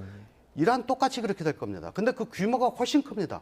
이 시리아는 인구가 기껏해야 한 2천만 좀 넘는데 여기 인구 9천만이에요. 9천만 명이 넘어가기 시작하면 그 주변의 아랍 국가들이나 유럽은 경제적으로나 사회적으로 감당하기 굉장히 힘들 거거든요. 그러다 보니까 어떻게 해서든지 이 체제가 어느 정도 좀 유지되고 그러면서 이란 내부에서 스스로 좀 해결되기를 바라는데 그 이란의 내부 상황은 누구도 예측하기가 좀 힘들어서 지금은 전시 상황이라 보수파들이 뭉쳐져 있지만 이 큰 전쟁이 끝나면 예. 바로 내부 불만이 폭발할 거거든요. 그렇게 되면 어떻게 흘러갈지는 아직 잘 모르겠습니다. 그 교수님이 보셨을 때 지금 상황에서 그러니까 네타냐후는 이 전쟁이 조기 종료되는 게 더 유리합니까? 아니면 그렇지 않다고 판단합니까? 네타냐후도 끝나는 게 좋을 겁니다. 왜냐하면 계속 해봐야 들어가는 대비 그러니까 경제적인 그런 투자 금액보다 얻는 게 그렇게 많지는 않을 겁니다. 이미 큰 군사 시설은 다 제거가 됐고 예. 남은 게 지금 그 히즈볼라 쪽인데 그 히즈볼라 2기에 없애기 위해서 지금 레바논의 수도까지 지금 민간인 지역까지 아파트까지 다 공격을 하고 있는데 그렇다고 해서 그 레바논의 모든 것을 다 히즈볼라를 골라낼 수 있냐면 그렇지 않거든요. 그러다 예. 보니까 아마 적당한 선에서 휴전하려고 할 겁니다. 그 부분은 뭐 여러 시각이 또 있는 것 같은데 이스라엘 내부에서 네타냐후 총리가 정치적 입지가 불안불안했는데 이번 전쟁 치르면서 탄탄해졌기 때문에 조금 더 가길 원할 거다 이런 시각도 있거든요. 안타깝게도 말씀하신 이 전쟁이 정치 하나의 수단으로 활용되는 측면도 있죠. 예. 전쟁이 아니었으면 또 하마스와의 또 일전이 아니었으면 네타냐후 총리가 사실상 자리를 보존하기 힘들었을 텐데 지금은 뭐 하마스 말씀하신 대로 괴멸 직전까지 군사적 성과를 달성했고 이제는 이스라엘의 근원적 그 존재 자체가 위협인 헤즈볼라를 포함한 헤즈볼라를 지원하는 이란까지 공격을 하고 있기 때문에 네타냐후 총리 입장으로서는 최소한 보수 진영으로부터 탄탄한 지지를 받고 있어서 예. 정권 안보 차원에서도 굉장히 긍정적인 측면이 있겠습니다. 예. 트럼프 미국 대통령이 연일 동맹국들도 좀 힘을 모아달라 이렇게 호소를 하고 있는 상황에서 일본 다카이치 총리가 트럼프 미국 대통령을 만났는데요. 어떤 표정이었을까요? 영상 보시죠.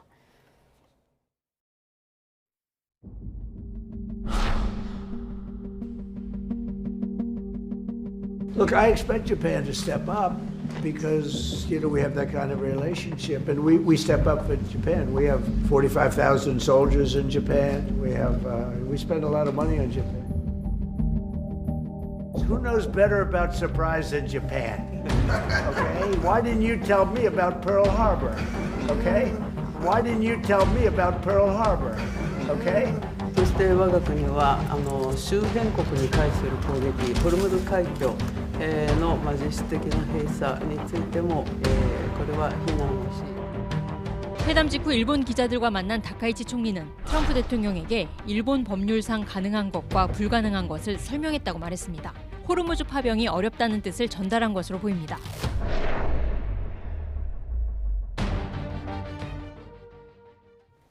그야말로 면전에서 대놓고 압박한 트럼프 미국 대통령인데 다카이치 총리 표정이 모든 걸 말해주는 것 같아요. 곤혹스럽지만 예.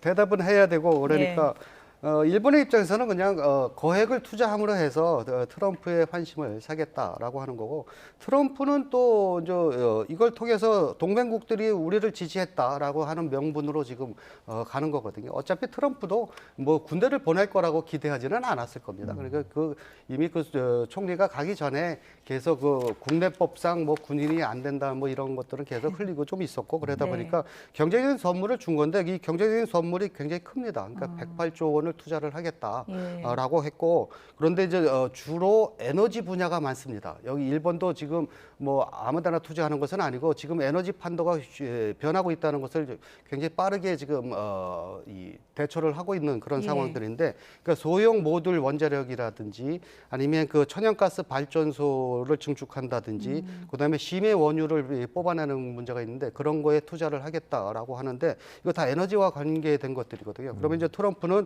이제 경제 이런 투자를 해서 이제 이런 것들이 이제 동맹국으로서 이제 우리를 이제 밀어주고 있다 뭐 이런 식으로 이제 과시를 하게 되는데, 이제 안보 분야는 뭐 조건부로 한 겁니다. 그러니까 법적으로는 안 되지만 뭐 이 가능한 부분에서 최대한 이렇게 노력을 해보겠다 뭐 이런 거거든요. 그러니까 나중에 뭐 소행 같은 걸 보내서 뭐 그런 거는 이제 종전 후에 하겠다 뭐 이런 걸 암시하는 것 같은데, 그러다 보니까 이제 트럼프는 굉장히 극찬을 하는 거죠. 또 그러니까 이 일본이 이렇게 적극적으로 나토와는 다르다. 그러니까 나토를 계속 지금 비난하고 있거든요. 지금 일본이 가져간 답안지를 만족스러워하는 겁니까? 예, 그러니까 속으로는 모르겠는데 겉으로는 그렇습니다. 이게 굉장히 만족감을 표시하면서 적극적으로 이렇게 추켜 세우고 이러면서 사실은 이게 한국에 대한 압박입니다.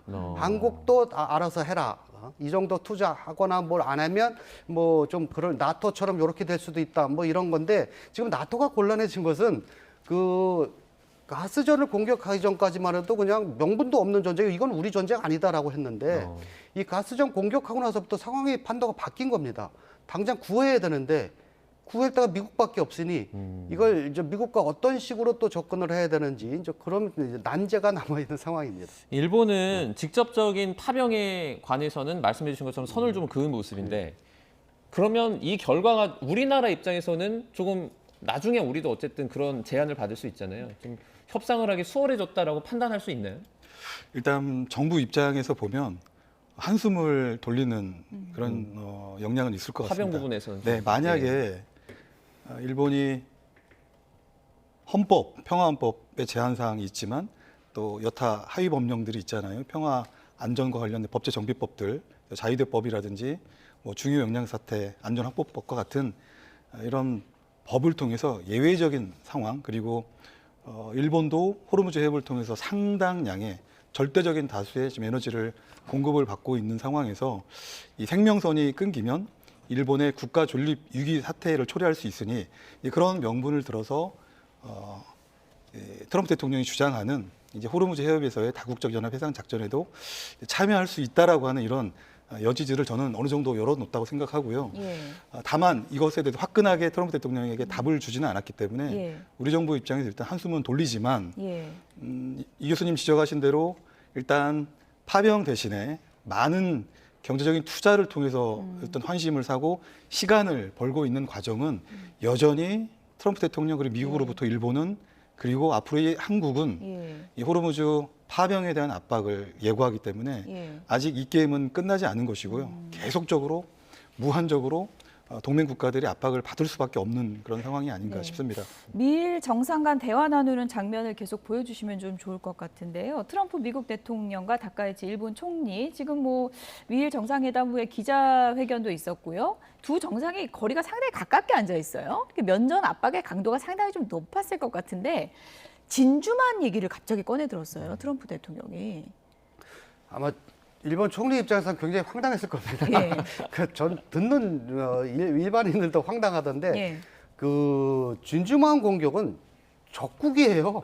적국에다가 우리 공격한다고 얘기해 줘야 되겠습니까? 저 눈 커진 거 사진 보이십니까? 근데 지금 유럽이 반발하는 것은 우린 동맹인데 안 가르쳐 줬다는 거거든요. 근데 그걸 저게 맞는 얘기인지 잘 모르겠습니다.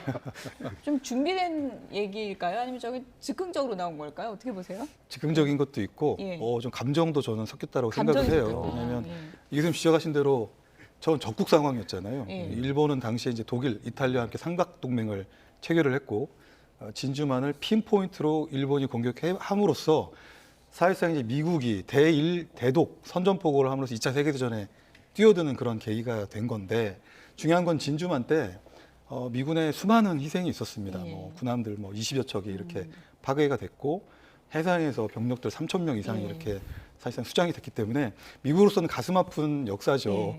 그런데 트럼프 대통령이 저 얘기를 했던 건 기습의 중요성을 강조하려고 했던 건데 맥락은 좀 안 맞는 것 같아요. 맥락이 전혀 맞지 예. 않는 걸 지금 다카이치 총리 앞에 저렇게 해버리니까 예. 아마 다카이치 총리 표정은 올해 가장 놀란 표정이 됐을 겁니다. 그 미일 정상회담을 보고 이제 아까 센터장님께서 말씀해 주셨지만 일단 파병에 한해서는 우리나라가 한숨을 돌렸지만 어쨌든 그에 준하는 뭐 경제적인 투자라든지 이런 걸 또 해야 되잖아요. 그것도 다른 부담이 될 수 있을 것 같아요. 예, 경제적인 부담은 굉장히 많이 있을 겁니다. 근데 이미 우리는 미국의 LNG하고 셰일 오일을 사기 위해서 그 특별법을 3월 16일 날 통과를 시켰습니다. 그러니까 이미 저번에 미국하고 협상을 할 때 얘기했던 부분이거든요. 그리고 향후 4년간 1,350조 원을 투자를 하겠다라고 했었는데 이것은 그 당시로서는 뭐 이게 너무 과한 투자 아니냐라고 생각을 했는데 지금 에너지 판도가 이렇게 바뀌고 나서는 오히려 잘 됐다라고 하는 그런 전환도 좀 되고 있고요. 그다음에 지금 알래스카 LNG 프로젝트가 있습니다. 그러니까 거기에 이제 투자 지분을 좀 더 넓혀 나가겠다라고 하는 건데 그래서 정부에서도 지금 보면 이 중동 쪽에서 들어오는 거 말고 태평양 특구 쪽으로서 들어오는 게 지금 우리한테 한 20% 정도인데 이걸 40%까지도 올리겠다라고 하는데 사실은 이제 그동안 알래스카 투자나 뭐 이런 것들은 이게 중동산보다 사실 좀 비싸거든요. 그래서 이제 투자를 좀 더 경제적인 이유 때문에 투자를 했던 건데 지금의 이렇게 중동의 군사적인 상황이 불안하게 된다면 비싸도 그쪽에 투자를 할 가치가 지금 새롭게 생긴 거라 우리도 그러니까 이런 투자의 규모나 방향을 그래서 빨리 다시 정립을 해야 된다는 겁니다. 그러니까 이 전쟁 전에 세웠던 것은 이 중동 쪽이 그나마 안전했고 에너지를 들여오는데 문제가 없었을 때 한 얘기니까 지금 이후부터는 조금 전략을 빨리 바꿔서 좀 수정을 해야 될 거라고 생각을 합니다. 어쨌든 지금 트럼프 미국 대통령이 제일 원하는 건 호르무즈 해협 상황 해결되는 거고 거기 봉쇄가 사실상 지금 봉쇄인데 좀 풀리는 걸 텐데 이란에서 호르무즈 해협 통행세 부과를 또 검토하고 내부적으로 있다고 하더라고요. 이런 분위기를 보면은 뭐 기뢰 설치라든지 이런 대안보단 다른 쪽을 생각하고 있다 이렇게 봐도 되는 겁니까? 병행하고 있다라고 저는 생각을 합니다. 지금 이 전쟁이 보면 군대가 동원이 돼서 싸우는 것도 있지만 지역의 에너지 시설을 공격을 함으로써 경제 쇼크를 유발해서 그야말로 가용한 모든 정책 수단을 동원해서 자국에 유리한 지금 효과를 유도하고 있는 측면이 있다는 거죠. 그래서 이란은 정확하게 기뢰 몇 발을 실제 어떤 폭약이 탑재된 기뢰를 설치했는지 안 했는지 정확히 알 수는 없습니다만 어쨌든 호르무즈 해협에 대한 위협을 제공해야 되기 때문에 기뢰가 일정 부분 저는 들어가 있는 걸로 평가를 하고 그와 동시에 통행세까지 같이 함으로써 호르무즈 해협을 통과하는 그것이 에너지가 공급되는 국가들로 하여금 계속 압박을 주고 또 미국과는 약간의 거리를 두게 하고 또 미국은 아메리카 펄스가 아니고 아메리카 언론이라고 하는 미국의 고립을 강요하고 그럼으로써 이 전쟁의 정당성을 깎아내리기 위한 그런 조치들을 지금 시행을 하고 있는 겁니다. 저희가 뉴스 초반에 또 전해드린 소식인데 뭐 영국, 프랑스, 일본 등 이렇게 7개 국가가 호르무즈 해협에서 안전한 어떤 항로를 확보하기 위해서 행동에 나설 수 있다 이렇게 밝히기도 했거든요. 구체적으로 어떻게 좀 할 수 있을까요? 근데 그게 그 안에 그걸 하려면 사실은 핵심은 군사적인 행동을 어떻게 하겠다가 있어야 되는데 그 부분이 없더라고요. 군함 얘기는 없더라고요. 그러니까 군사적으로 어떻게 하겠다는 게 없다 보니까 그냥 원론적인 얘기를 하고 그다음에 이제 이란을 좀 달래서 왜냐하면 이 전쟁이 끝나면 이란도 어차피 이란이 지금 미국이나 이스라엘에 대항을 수십 년간 했는데 이때마다 발목을 잡는 게 뭐였냐면 경제예요. 그러니까 미국의 제재를 1979년도 이후서부터 계속 제재를 받고 있었기 때문에 경제가 정말 어렵거든요. 그러다 보니까 이 경제를 살릴 수 있는 방법이 그나마 이란에서는 이 원유와 가스였는데 근데 이 원유와 가스도 군사적으로 굉장히 취약한 게 한 군데 몰려 있어요. 가스 한 군데, 원유 한 군데, 요번에서 봤듯이. 그러다 보니까 타격하기가 아주 쉽거든요. 그러니까 이걸 이란이 언제까지 그걸 극복하고 전쟁을 한다도 불가능하거든요. 그러다 보니까 그 이란으로서도 지금 유럽의 각국의 나라들이 사실은 물밑에서 지금 이 협상을 하기 위한 작업들을 많이 하거든요. 이제 그거에 일환으로 이제 서서히 이제 아마 표면상에 띄우는 것 같습니다. 그래서 이제 좀 더 이란도 참여를 할 수 있게 마음에 안 드는 척하면서 아마 참여할 수밖에 없는 상황으로 가는 것 같습니다. 네. 알겠습니다. 오늘 중동 사태 관련해서 이원삼 선문대 국제관계학과 명예교수 그리고 두진호 국가전략연구원 유라시아 센터장과 함께 자세하게 이야기 나눠봤습니다. 고맙습니다. 고맙습니다.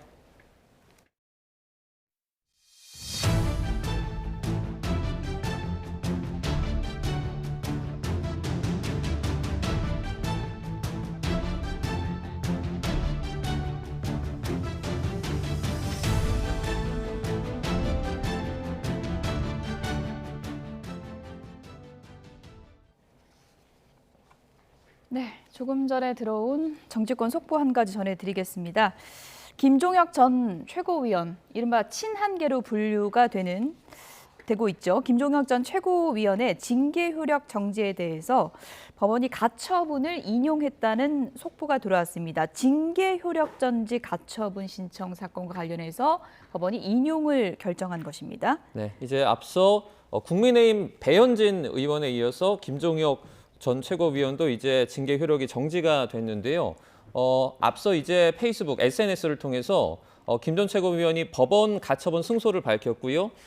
배현진 의원도 이제 같은 날에 그 다른 관련한 발언을 했다가 이 중앙윤리위원회에서 탈당 권고 제명을 당한 김 전 최고위원의 가처분을 오늘 이제 이렇게 법원이 인용을 했다면서 뭐 상식은 언제나 제자리에 있다 이런 식의 말을 덧붙이기도 했습니다. 네. 지방선거 지금 후보 교통정리가 이뤄지고 있는 국민의힘에 지금 친한계 인사들의 법원 가처분 인용이 잇따르면서 파장이 커질 것 같은데요. 잠시 뒤에 관련 소식 정리해서 다시 한번 전해드리겠습니다. 네, 트럼프 미국 대통령이 베냐민 네타냐후 이스라엘 총리의 독주에 제동을 걸면서 중동 전쟁의 기류가 급변하고 있습니다. 네타냐후 총리가 처음으로 조기 종전 가능성을 언급한 가운데 미국의 종전을 위한 출구 전략 찾기가 본격화할 것으로 보입니다. 권영희 기자입니다. 대전 4주차에 접어들며 미국과 이스라엘의 균열이 공식화됐습니다. 미국은 공개석상에서 폭주하는 이스라엘에 강력한 경고를 보냈습니다. The objectives that have been laid out by the president are different from the objectives that have been laid out by the Israeli government. 이스라엘은 정권 교체를 노리지만 미국의 목표는 탄도미사일과 해군력 등 실질적 위협 무력화에 한정돼 있습니다. 미국의 강한 제동에 네타냐후 이스라엘 총리는 경제적 실리를 명분으로 물러섰습니다. 이란의 핵과 미사일 제조 인프라 파괴를 근거로 조기 종전 가능성을 언급하며 트럼프의 최대 압박 지점인 유가 안정에 보조를 맞췄습니다. The Americans are working very hard, and we're trying to help them in every way that we can to open the straits of Hormuz. 이제 미국의 가장 큰 과제는 종전의 출구를 찾는 겁니다. 트럼프 대통령도 추가 파병 가능성을 일축하며 전쟁을 길게 끌고 갈 의사가 없음을 내비쳤습니다. No, I'm not putting troops anywhere. If I were, I certainly wouldn't tell you, but I'm not putting troops. 현재 전황은 미국과 이란 양측의 경제적 인내심을 시험하는 시간 싸움으로 요약됩니다. One is putting pressure on the United States, and that is your point, the acceleration in the price of gasoline, all of that turmoil. And the other clock that's ticking is on the Iranians. How much damage can they sustain, particularly longer term, to their economy? 미국은 이란 온건파 채널과의 접촉을 통해 대화 가능한 상대를 찾는 동시에 이스라엘엔 군사적 자제를 요구하는 투트랙 전략을 구사하고 있습니다. 전쟁의 무게중심은 군사적 타격에서 외교적 종전 협상으로 이동하고 있는 양상입니다. 미국은 이제 유가 안정과 비용 절감이라는 실익을 담보할 출구 전략 수립에 집중할 전망입니다. YTN 권영입니다. 트럼프 미국 대통령이 이란 공습의 근거로 임박한 핵 위협을 제시했지만 당시에 위협은 존재하지 않았다는 미국 정보당국 수장의 평가가 공개됐습니다. 현지 시간으로 19일 영국 텔레그래프에 따르면 털시 게버드 미 국가정보국 국장은 상원정보위원회에 제출한 서면 증언에서 지난해 6월 미국과 이스라엘의 이란 핵시설 공습을 언급한 뒤 이후 이를 재건하려는 어떠한 움직임도 확인되지 않았다고 밝혔습니다. 이란의 공습을 정당화하는 트럼프 대통령의 논리에 대해서 트럼프 대통령이 임명한 DNI의 수장이 의회에 다른 입장을 제시한 것입니다. 이스라엘이 개전 이후 처음으로 이란에 최대 가스전을 공급했습니다. 이란은 즉각 카타르를 포함해 주변 걸프 국가 에너지 시설에 보복 공격을 퍼부었습니다. 오만 무스카트에서 김혜린 특파원입니다. 새카만 연기 아래 불길이 쉴 새 없이 뿜어져 나옵니다. 이스라엘이 이란 가스 생산량의 70%를 담당하는 세계 최대 규모의 가스전 사우스 파르스를 폭격했습니다. 천연가스를 정제, 가공하는 단지도 폭격을 당해 운영이 전면 중단됐습니다. 이란은 즉각 보복에 나섰습니다. در نتیجه این اقدام زیرساخت‌های سوخت، انرژی و گاز مبدأ تهاجم در اولین فرصت در آتش می‌سوزد و به خاکستر تبدیل می‌شود. 세계 LNG 공급량의 20%를 담당하는 핵심 에너지 시설 카타르 라스라판 산업단지에 이란의 미사일이 쏟아졌습니다. 가스 액화 시설과 LNG 시설 등이 직격탄을 맞았습니다. 사우디아라비아도 이란의 보복 대상이 됐습니다. 수도 리야드에선 미사일을 격추하는 폭음이 잇따랐습니다. 특히 사우디 공습은 리야드에서 걸프 아랍 국가 외교장관 회의가 열리던 시점에 단행됐습니다.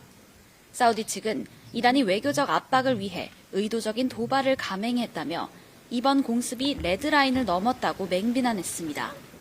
We will not shy away from protecting our country and our economic resources.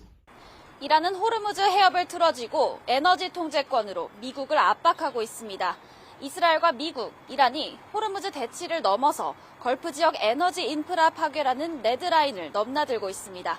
오만 무스카트에서 YTN 김예린입니다. 레바논에서 전쟁 상황을 생중계하던 러시아 기자 바로 뒤에 이스라엘군의 포탄이 떨어졌습니다.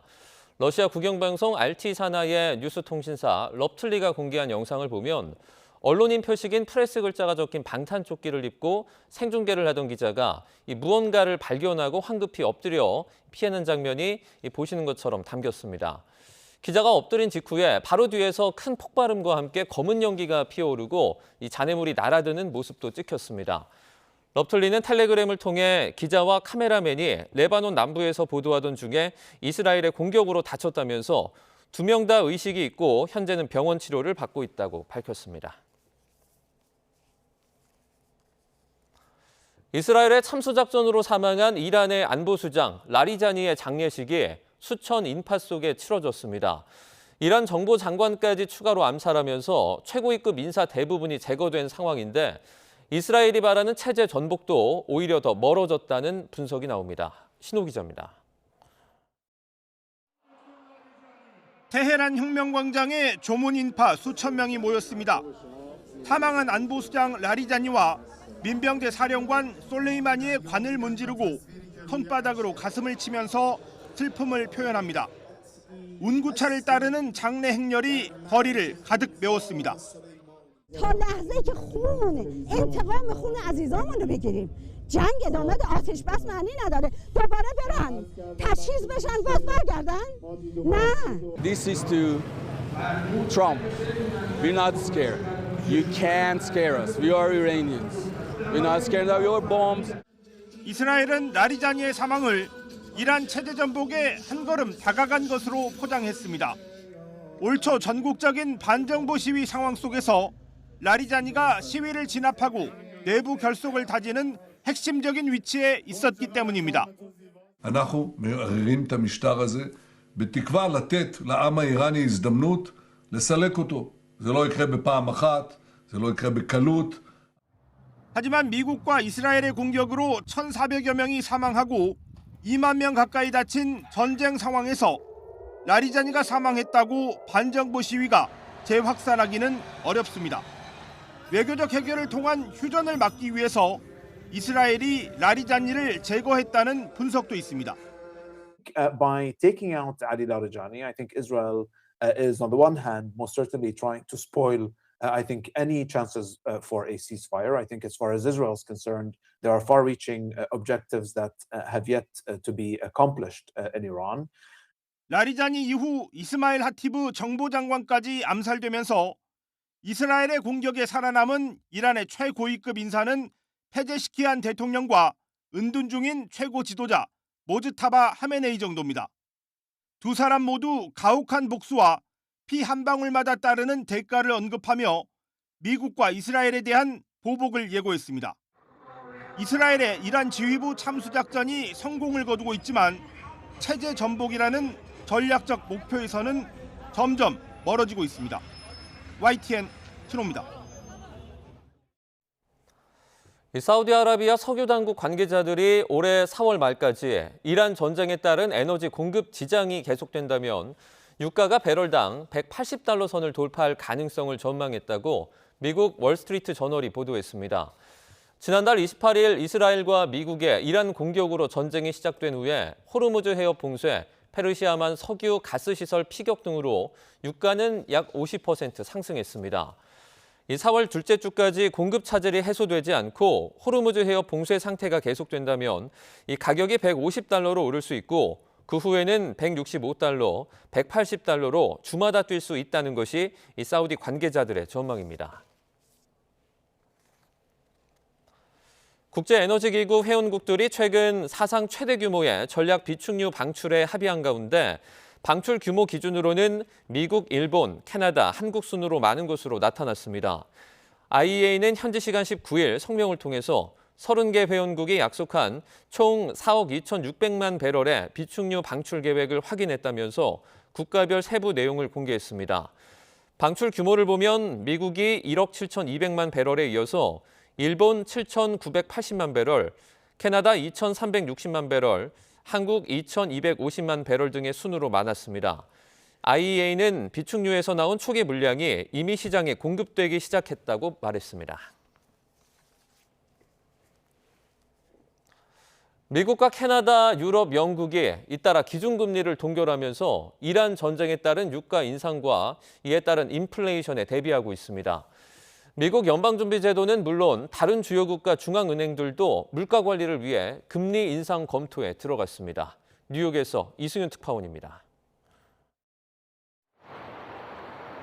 이란 최대의 가스전을 공격한 이스라엘에 맞서 이란이 이스라엘 최대의 정유시설이 있는 하이파를 공격하면서 유가는 요동쳤습니다. 트럼프 대통령이 전쟁이 곧 끝날 것이라고 말했고 스콧 베선트 미 재무장관이 전략 비축유를 또 방출할 수 있다고 밝히면서 안정을 되찾았습니다. 하지만 이란 전쟁으로 인한 경제적 불확실성이 여전히 가시지 않자 뉴욕 증시는 동반 하락 마감했습니다.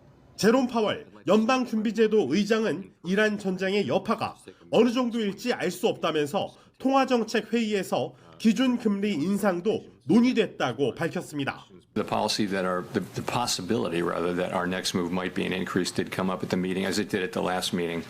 The vast majority of participants don't see that as their base case, and of course we don't take things off the table. 유럽과 영국, 캐나다 중앙은행도 잇따라 기준금리를 동결하면서 조만간 금리 인상에 나설 것이란 예측이 나오고 있습니다.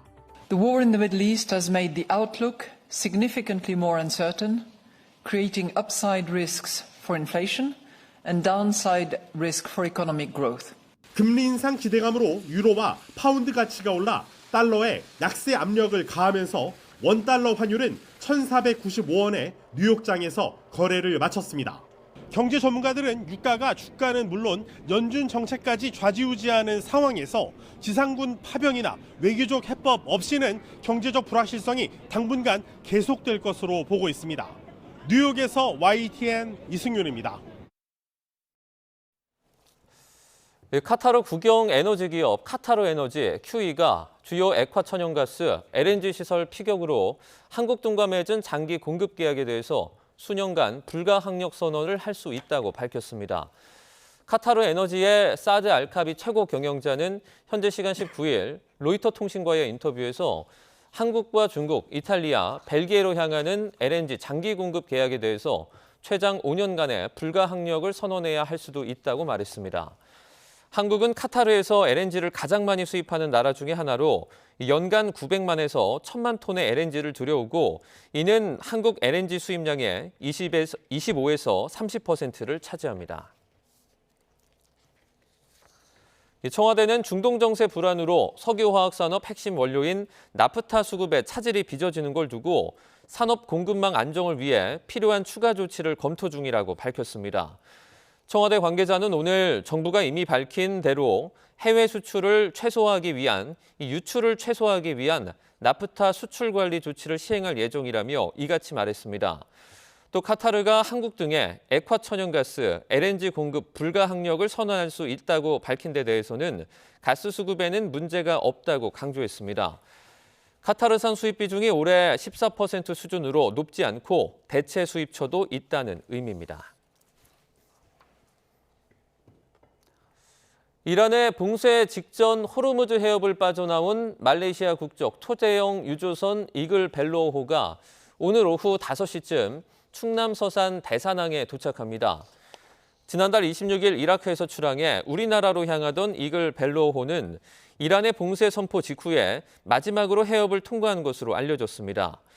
이 선박에는 우리나라 하루 원유 소비량에 가까운 원유 200만 배럴이 선적돼 있고 HD 현대오일뱅크가 계약한 물량으로 2, 3일 동안 해상에서 하역 작업을 거친 뒤에 대산석유화학단지에서 정제가 될 예정입니다.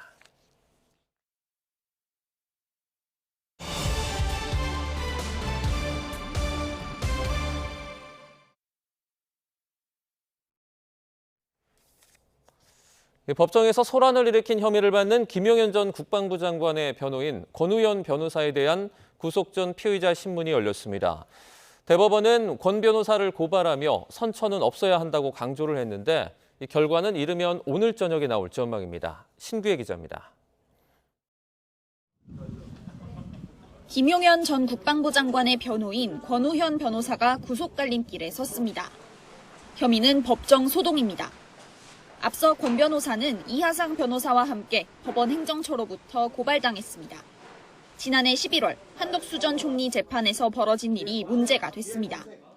두 변호사가 재판장 이진관 부장판사의 퇴정 명령에 응하지 않으면서 법정에서 소란이 벌어졌고 네, 퇴정하십시오. 지금 명합니다.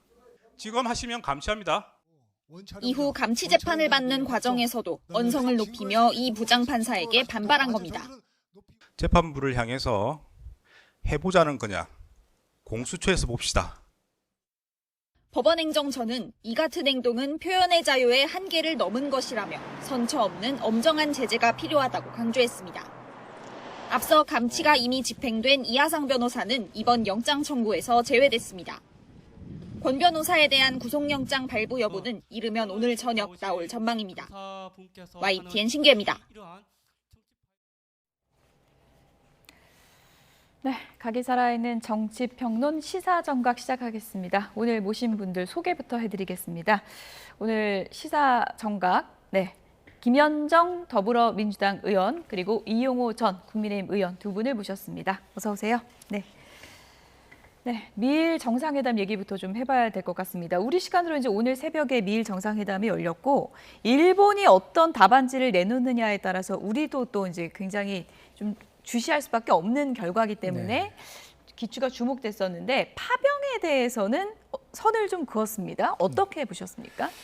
일단은 뭐 예상대로 기존에 트럼프가 SNS에다 5개국에 대해서 파병 요청을 했었잖아요. 그 관련해서 이제 미일 정상회담 때 일본이 더 나서달라라고 압박을 했는데 그거에 대해서 이제 다카이치 일본 총리가 잘 대응을 한 것 같아요. 그러니까 뭐 이렇게 보면은 이제 구체적인 일본의 역할은 언급하지 않으면서 그 법률적으로 일본 그 헌법 등을 설명을 하면서 이렇게 파병은 힘들다라는 취지로 얘기를 했던 것 같아요. 왜냐하면 일본 헌법 구조에 보면 전수방위 원칙이 규정되어 있거든요. 그래서 그 공격적 전쟁을 할 수는 없고요. 전쟁하는 곳에 파견을 해서도 안 되거든요.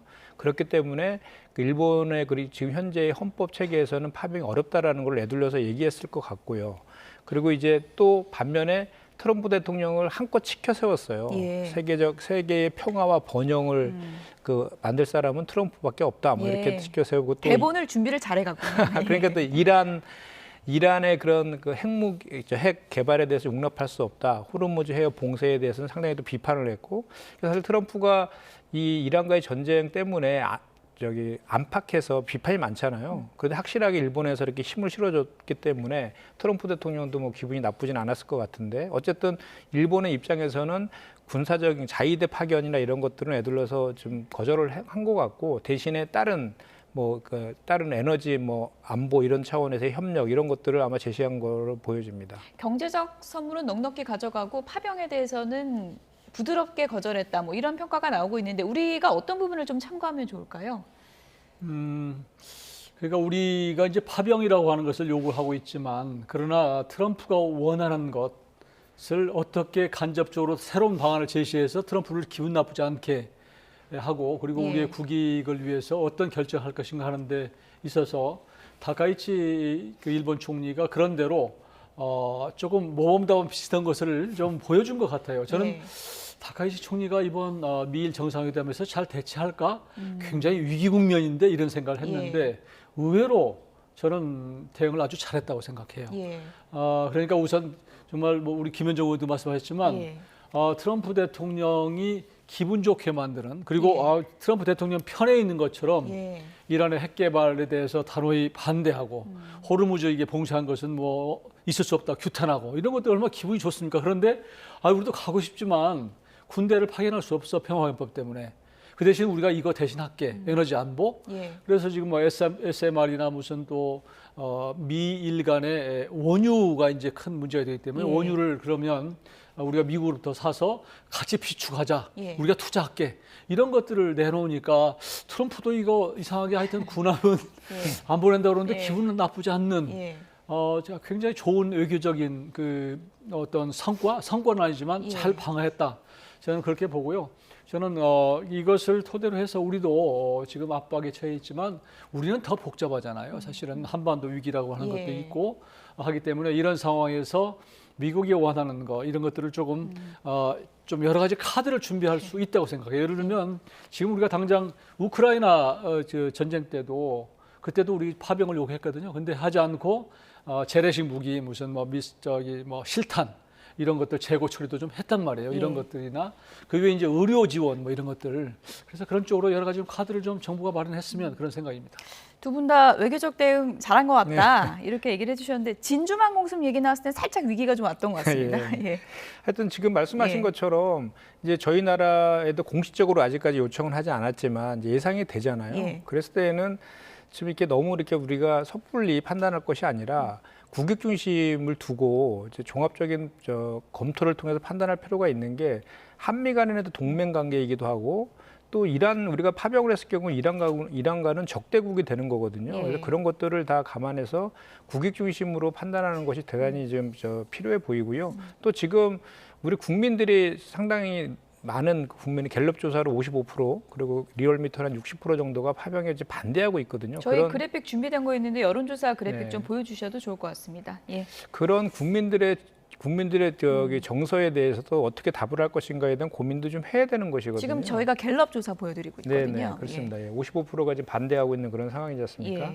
그리고 또 과거에 이제 2020년도에 사례가 한 번 있더라고요. 그때 그 미국과 이란이 그 긴장 고조가 됐을 당시에 미국에서 그때도 한국의 동참을 요구했었거든요. 근데 그때는 이제 그 아덴만에 주둔하고 있는 청해 부대의 활동 범위를 호르무즈 해협까지 이제 확대를 했는데, 이란한테는 이것이 우리 상선을 보호할 목적이지 그 군대의 그 다국적 군에 들어가는 것이 아니다라고 잘 설명을 해가지고 그렇게 이제 그런 상황이 있거든요. 근데 지금은 전쟁 상태거든요. 전쟁 상태이기 때문에 우리가 군대를 파병을 하게 되면은 다국적군에 들어가게 되는 거거든요. 그 순간 이란과는 이제 적대국이 되는 것이기 때문에 이런 모든 상황들을 아주 잘 검토를 해서 국익 중심으로 판단할 그런 지혜가 좀 필요한 시점이 아닌가 싶습니다. 국민의힘 내부에서는 우리가 파병을 좀 적극적으로 고려해야 된다 이런 목소리도 있는 것 같습니다.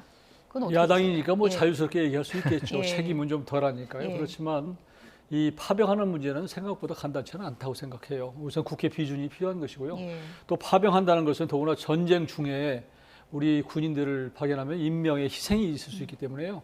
국가가 할 수 있는 첫 번째 해야 되는 책무는 우리 국민들의 안전과 그 목숨을, 생명을 지키는 일이거든요. 근데 거기에 파병한다?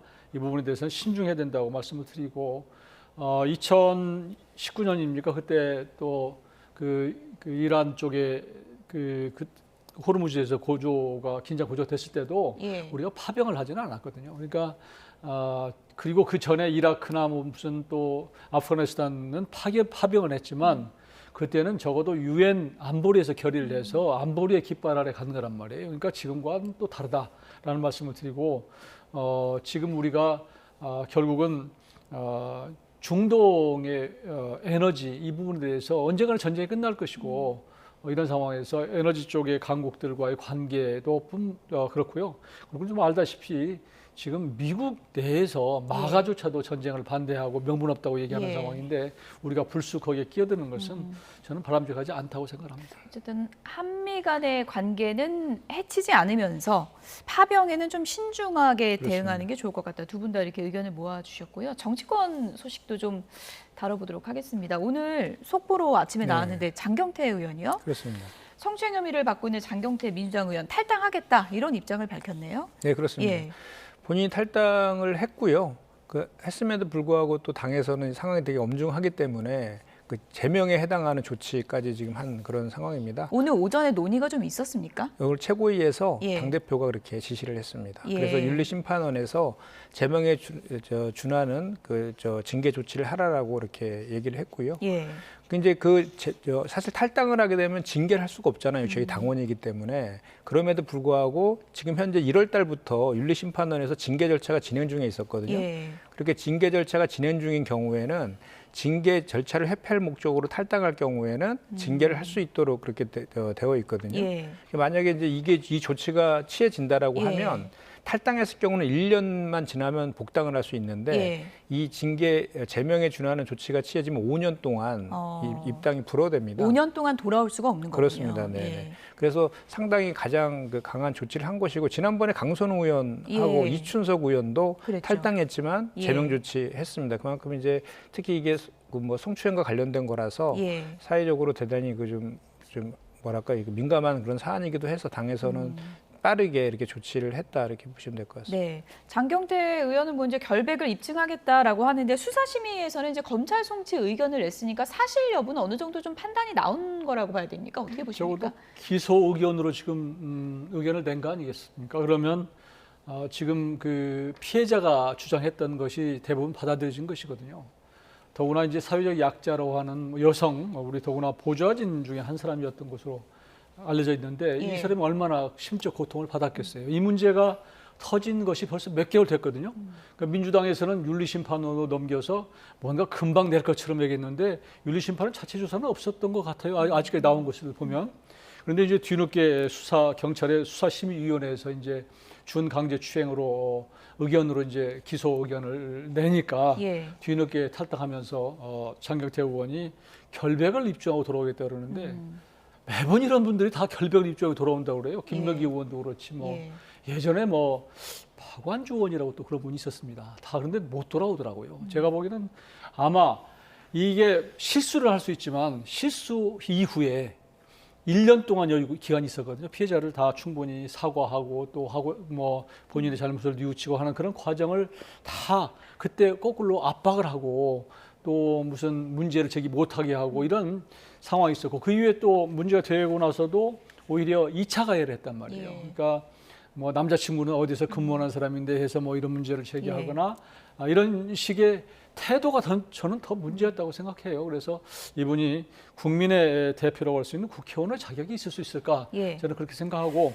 앞으로 이제 물론 이제 재판을 받아봐야 되겠지만 그러나 적어도 국민들이 보기에는 이분의 그동안의 처신이나 사후에 여러 가지 하는 행태 이런 걸로 보면 국민의 눈높이에는 안 맞는 분이다. 그렇게 생각합니다. 서울경찰청 수사심의에 직접 출석해서 자신의 의견을 밝히기도 했는데 어쨌든 결정은 검찰 송치 의견으로 나온 거고 국민의힘에서는 꼬리 자르기냐 의원직도 사퇴해야 된다 이렇게 주장을 하고 있더라고요. 지금 사실은 좀 과도한 정치 공세 측면이 좀 있죠. 왜냐하면 과거에 국민의힘에서도 같은 성추행 사건으로 탈당했던 의원들이 계세요. 뭐 장제원 전 의원도 있고 포항에 있는 김병욱 전 의원도 성추행 건으로 해서 탈당을 했었는데 그때 당시에 그때 주호영 원내대표였던 것 같은데요. 뭐라 그랬냐면 탈당했는데 어떻게 제명하냐, 그렇게 징계를 어떻게 하냐 이런 식으로 넘어갔었거든요. 자당의 그 의원들한테는 그렇게 관대하면서 또 이거를 이렇게 지금 어쨌든 수심위에서 그 송치 의견으로 이렇게 했기 때문에 그 경찰에서는 이제 그 의견을 아마도 그 수심위의 그 결정이 강제력은 없습니다. 권고 사항이지만 어쨌든 그런 권고를 했기 때문에 서울청에서는 아마 기소 의견으로 검찰에 송치될 것으로 보여지고요. 그 과정에서 수사를 통해서 이 내용에 대해서 이제 그 기소 또 수사를 이후에 기소를 또 재판을 통해서 이 내용이 이제 확인돼 나갈 것인데 그런 과정들을 좀 보면서 그 국회의원직 제명에 대해서는 그 논의에도 늦지는 않을 것이라고 보고 역대 우리 헌정 사상에서요.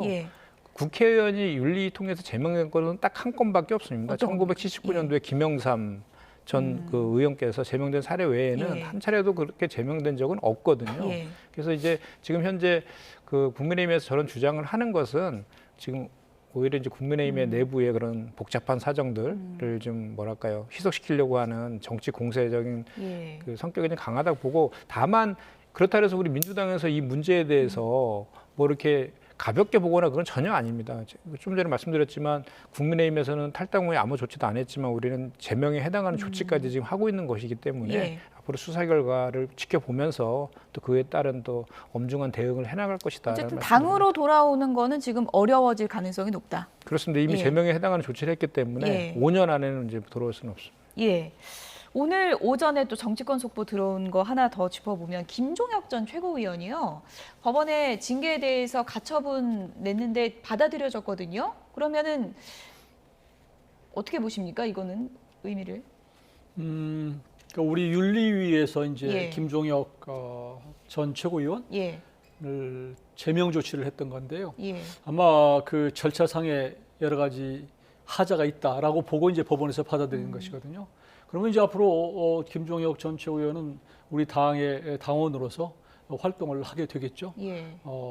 사실은 윤리위가 그동안에 여러 가지 말들이 많았는데 거기를 통해서 여러 사람을 제명하고 한동훈 전 대표를 비롯해서 이런 것들이 당 내외에서 좀 비판적 시각이 있었거든요.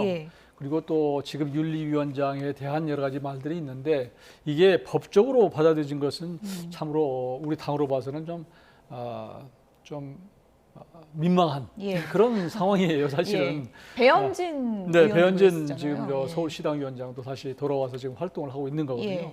그러니까 이게 다 우리 당이 하나가 되지 못하다 보니까 서로 감정이 생기고 그런 과정에서 누구나 이제 정치 활동하면서 또 책 잡힐 만한 일이 있는 것이거든요, 사실. 근데 대부분 뭐 서로 정치를 하다 보면 있는 것이니까 넘어가는 건데 그걸 누가 굳이 또 꺼내가지고 그걸 윤리에 제소하고 그걸 빌미로 해서 또 정치적으로 뭐 자꾸 이게 그런 제명하고 이런 것들이 우리 당이 어렵다는 뜻이에요, 사실은. 그러니까 저는 이거 그 법적으로 이게 사법부에서 받아들여진 이걸 보고 우리 당도 한번 이런 문제에 대해서 되돌아볼 필요는 있다고 생각하고요. 이걸 뭐 기분 나쁘게 이게 왜 사법부가 우리한테는 게 받아주지 이렇게 생각하지 말고 이런 계기로 해서 우리 당도 과거를 좀 성찰하고 앞으로 미래로 나아갈 수 있는 그래서 통합할 수 있는 계기가 됐으면 좋겠다 이렇게 말씀드립니다. 원래 이렇게 당에서 내리는 징계에 대해서 가처분이 인용되는 게 상당히 이례적이라고 배현진 의원 그때 그렇습니다. 인용됐을 때 그렇게 했는데 지금 연이어 나오다 보니까 한동훈 전 대표도 속으로 그럴 것 같아요. 나도 가처분 할 걸 그랬나? 낼 걸 그랬나? 뭐 이런 생각 할 것 같아요. 했으면 아마 인용될 가능성이 상당히 높았죠. 예. 지금 국민의힘에서는 정당 민주주의 그리고 정상적인 시스템이 작동이 안 되고 있는 것 같아요. 사실 이제 윤석열이 이제 불법 계엄을 통해 가지고 반대파를 숙청하려고 했었잖아요. 근데 이거는 이제 그 윤리라는 그걸 통해서 기구를 통해 가지고 본인과 그 반대쪽에 있는 소위 한동훈과 친한계 의원들을 그쪽의 정치인들을 지금 제거하려고 하는 그런 의도에서 한 것이잖아요. 그리고 윤리위원장이 공정한 사람이어야지 그거에 대한 결과도 신뢰가 가는 것인데 이미 뭐 윤호개인으로 해서 장동혁 대표가 임명한 사람 아닙니까? 그 사람이 내린 그 결정이 신뢰가 있을 수가 없죠. 그리고 김종혁 전 최고 같은 경우에도 당대표를 비난했다는 이유로 제명한 거거든요. 배원진 의원도 원래는 입장을 장 대표의 사퇴를 요구하는 그 입장문을 낸 그게 사실 본질인데 그거로는 안 될 것 같으니까 무슨 그 다른 건으로 해가지고 그렇게 했는데 그것도 이제 그 가처분이 이제 인용된 이런 상황이거든요. 그래서 이런 문제들은 그리고 또 이제 더 이후의 대응도 지금 좀 미흡한 게 좀 저륜 결의문까지 혜택을 했는데도 불구하고 지금 오히려 뭐 그거에 대한 후속 조치는 전혀 하고 있지 않잖아요. 그리고 이제 또 지금 오히려 이제 고성국 씨라든지 전한길 씨 같은 경우에도 윤리 해부돼 있거든요. 근데 그분들은 윤리가 아직 열리지도 않고 그에 대해서 징계 절차도 뭐 지선 때까지 다 중단하라 그래갖고 오히려 그쪽은 또 감싸는 듯한 모습을 보이고 있거든요. 그러니까 이런 문제들은 국민들이 봤을 때는 이게 정말 공당인가 이런 비판을 하지 않을 수 없으실 거고 그런 것들이 누적돼서 결국은 이번 지방선거의 심판으로 기결되지 않을까 싶습니다. 네, 이 부분에서 조금만 제가 말씀드릴 수 있을까요? 간략하게 부탁드립니다. 근데 이제 친한계 의원들, 친한계 인사들이 당 지도부를 비판할 수 있죠. 당이 잘 가게 하기 위해서 이게 했으면 좋겠다. 라는 차원에서 비판하는 것은 좋은데 때로는 한동훈 전 대표에 대한 얘기가 조금만 나오면 거기를 거의 호위무사처럼 또 감싸요. 그리고 또 반대로 당 지도부를 공격하는 그래서 이게 비판이 비판 정도로 가야 되는데 이게 뭐 사랑의 매를 들어서 때리도 다 맞는 사람이 알거든요. 근데 거의 몽둥이로 패요 매일. 그리고 조롱을 해요. 이러니까 당에서 당 지도부하고 자꾸 감정이 생겨서 또 지도부 인사들은 또 반대로 공격하고 이런 것들이 깊어져서 그러는데요. 당 지도부도 좀 포용력을 가질 필요가 있고 거기에 또 다른 생각을 가진 또 당내 인사들도 거기에 좀 정말 선당 후사하는 그런 생각 갖고 좀 뭔가를 좀 서로 비판했으면 저는 그런 좀 조언을 했습니다. 이호선 의원님 간략하게요. 어쨌든 지금 배현진 의원에 이어서 김종혁 전 최고위원 가처분에서도 이례적인 지금 법원의 판단이 나왔기 때문에 이 부분에 대해서만은 지도부와 윤리위가 좀 책임지는 모습은 보여야 된다 이런 지적도 많이 나오고 있거든요. 아니 저는 뭐 제가 그 당 지도부라면 뭐 이 부분에 대해서는 좀 지나쳤다. 결국은 사과 그런 정도의 뭐 사과라기보다는 뭐 하여튼 본인의 어떤 입장을 밝힐 수 있고 또 윤리위원장도 경우에 따라서는 그런 의견을 낼 수 있는 것인데 뭐 아직 뭐 이제 오늘 막 나왔으니까 좀 더 시간이 있으니까요. 지켜보시죠.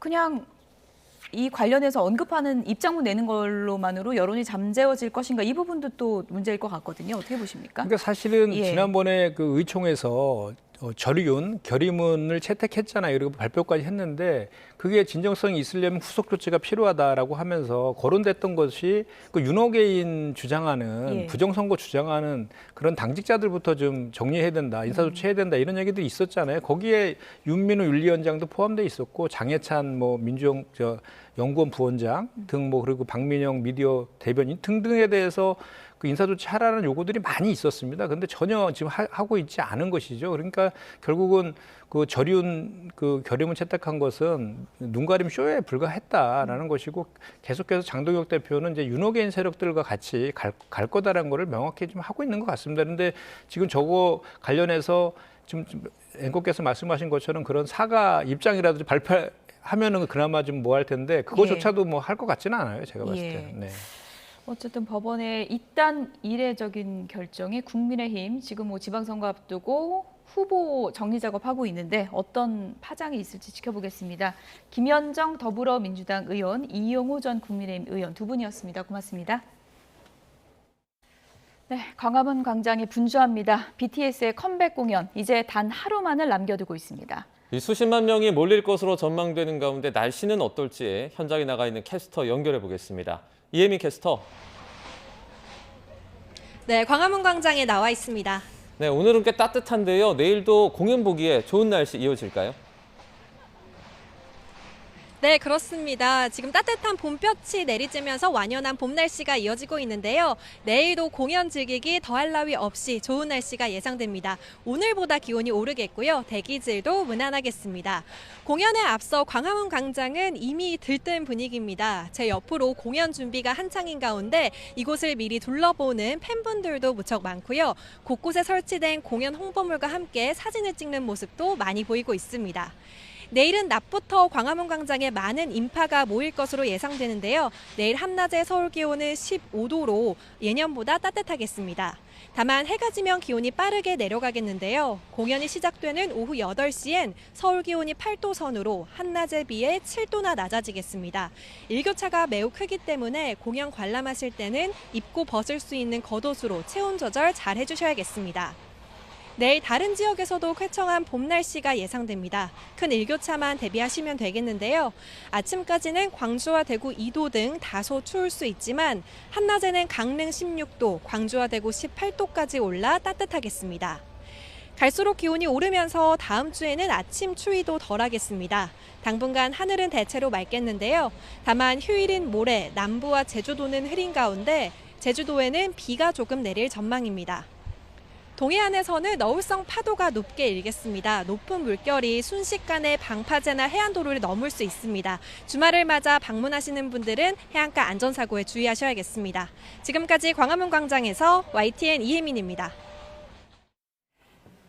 네, 뉴스나우 오늘 순서는 여기서 마치겠습니다. 시청해주신 여러분 고맙습니다.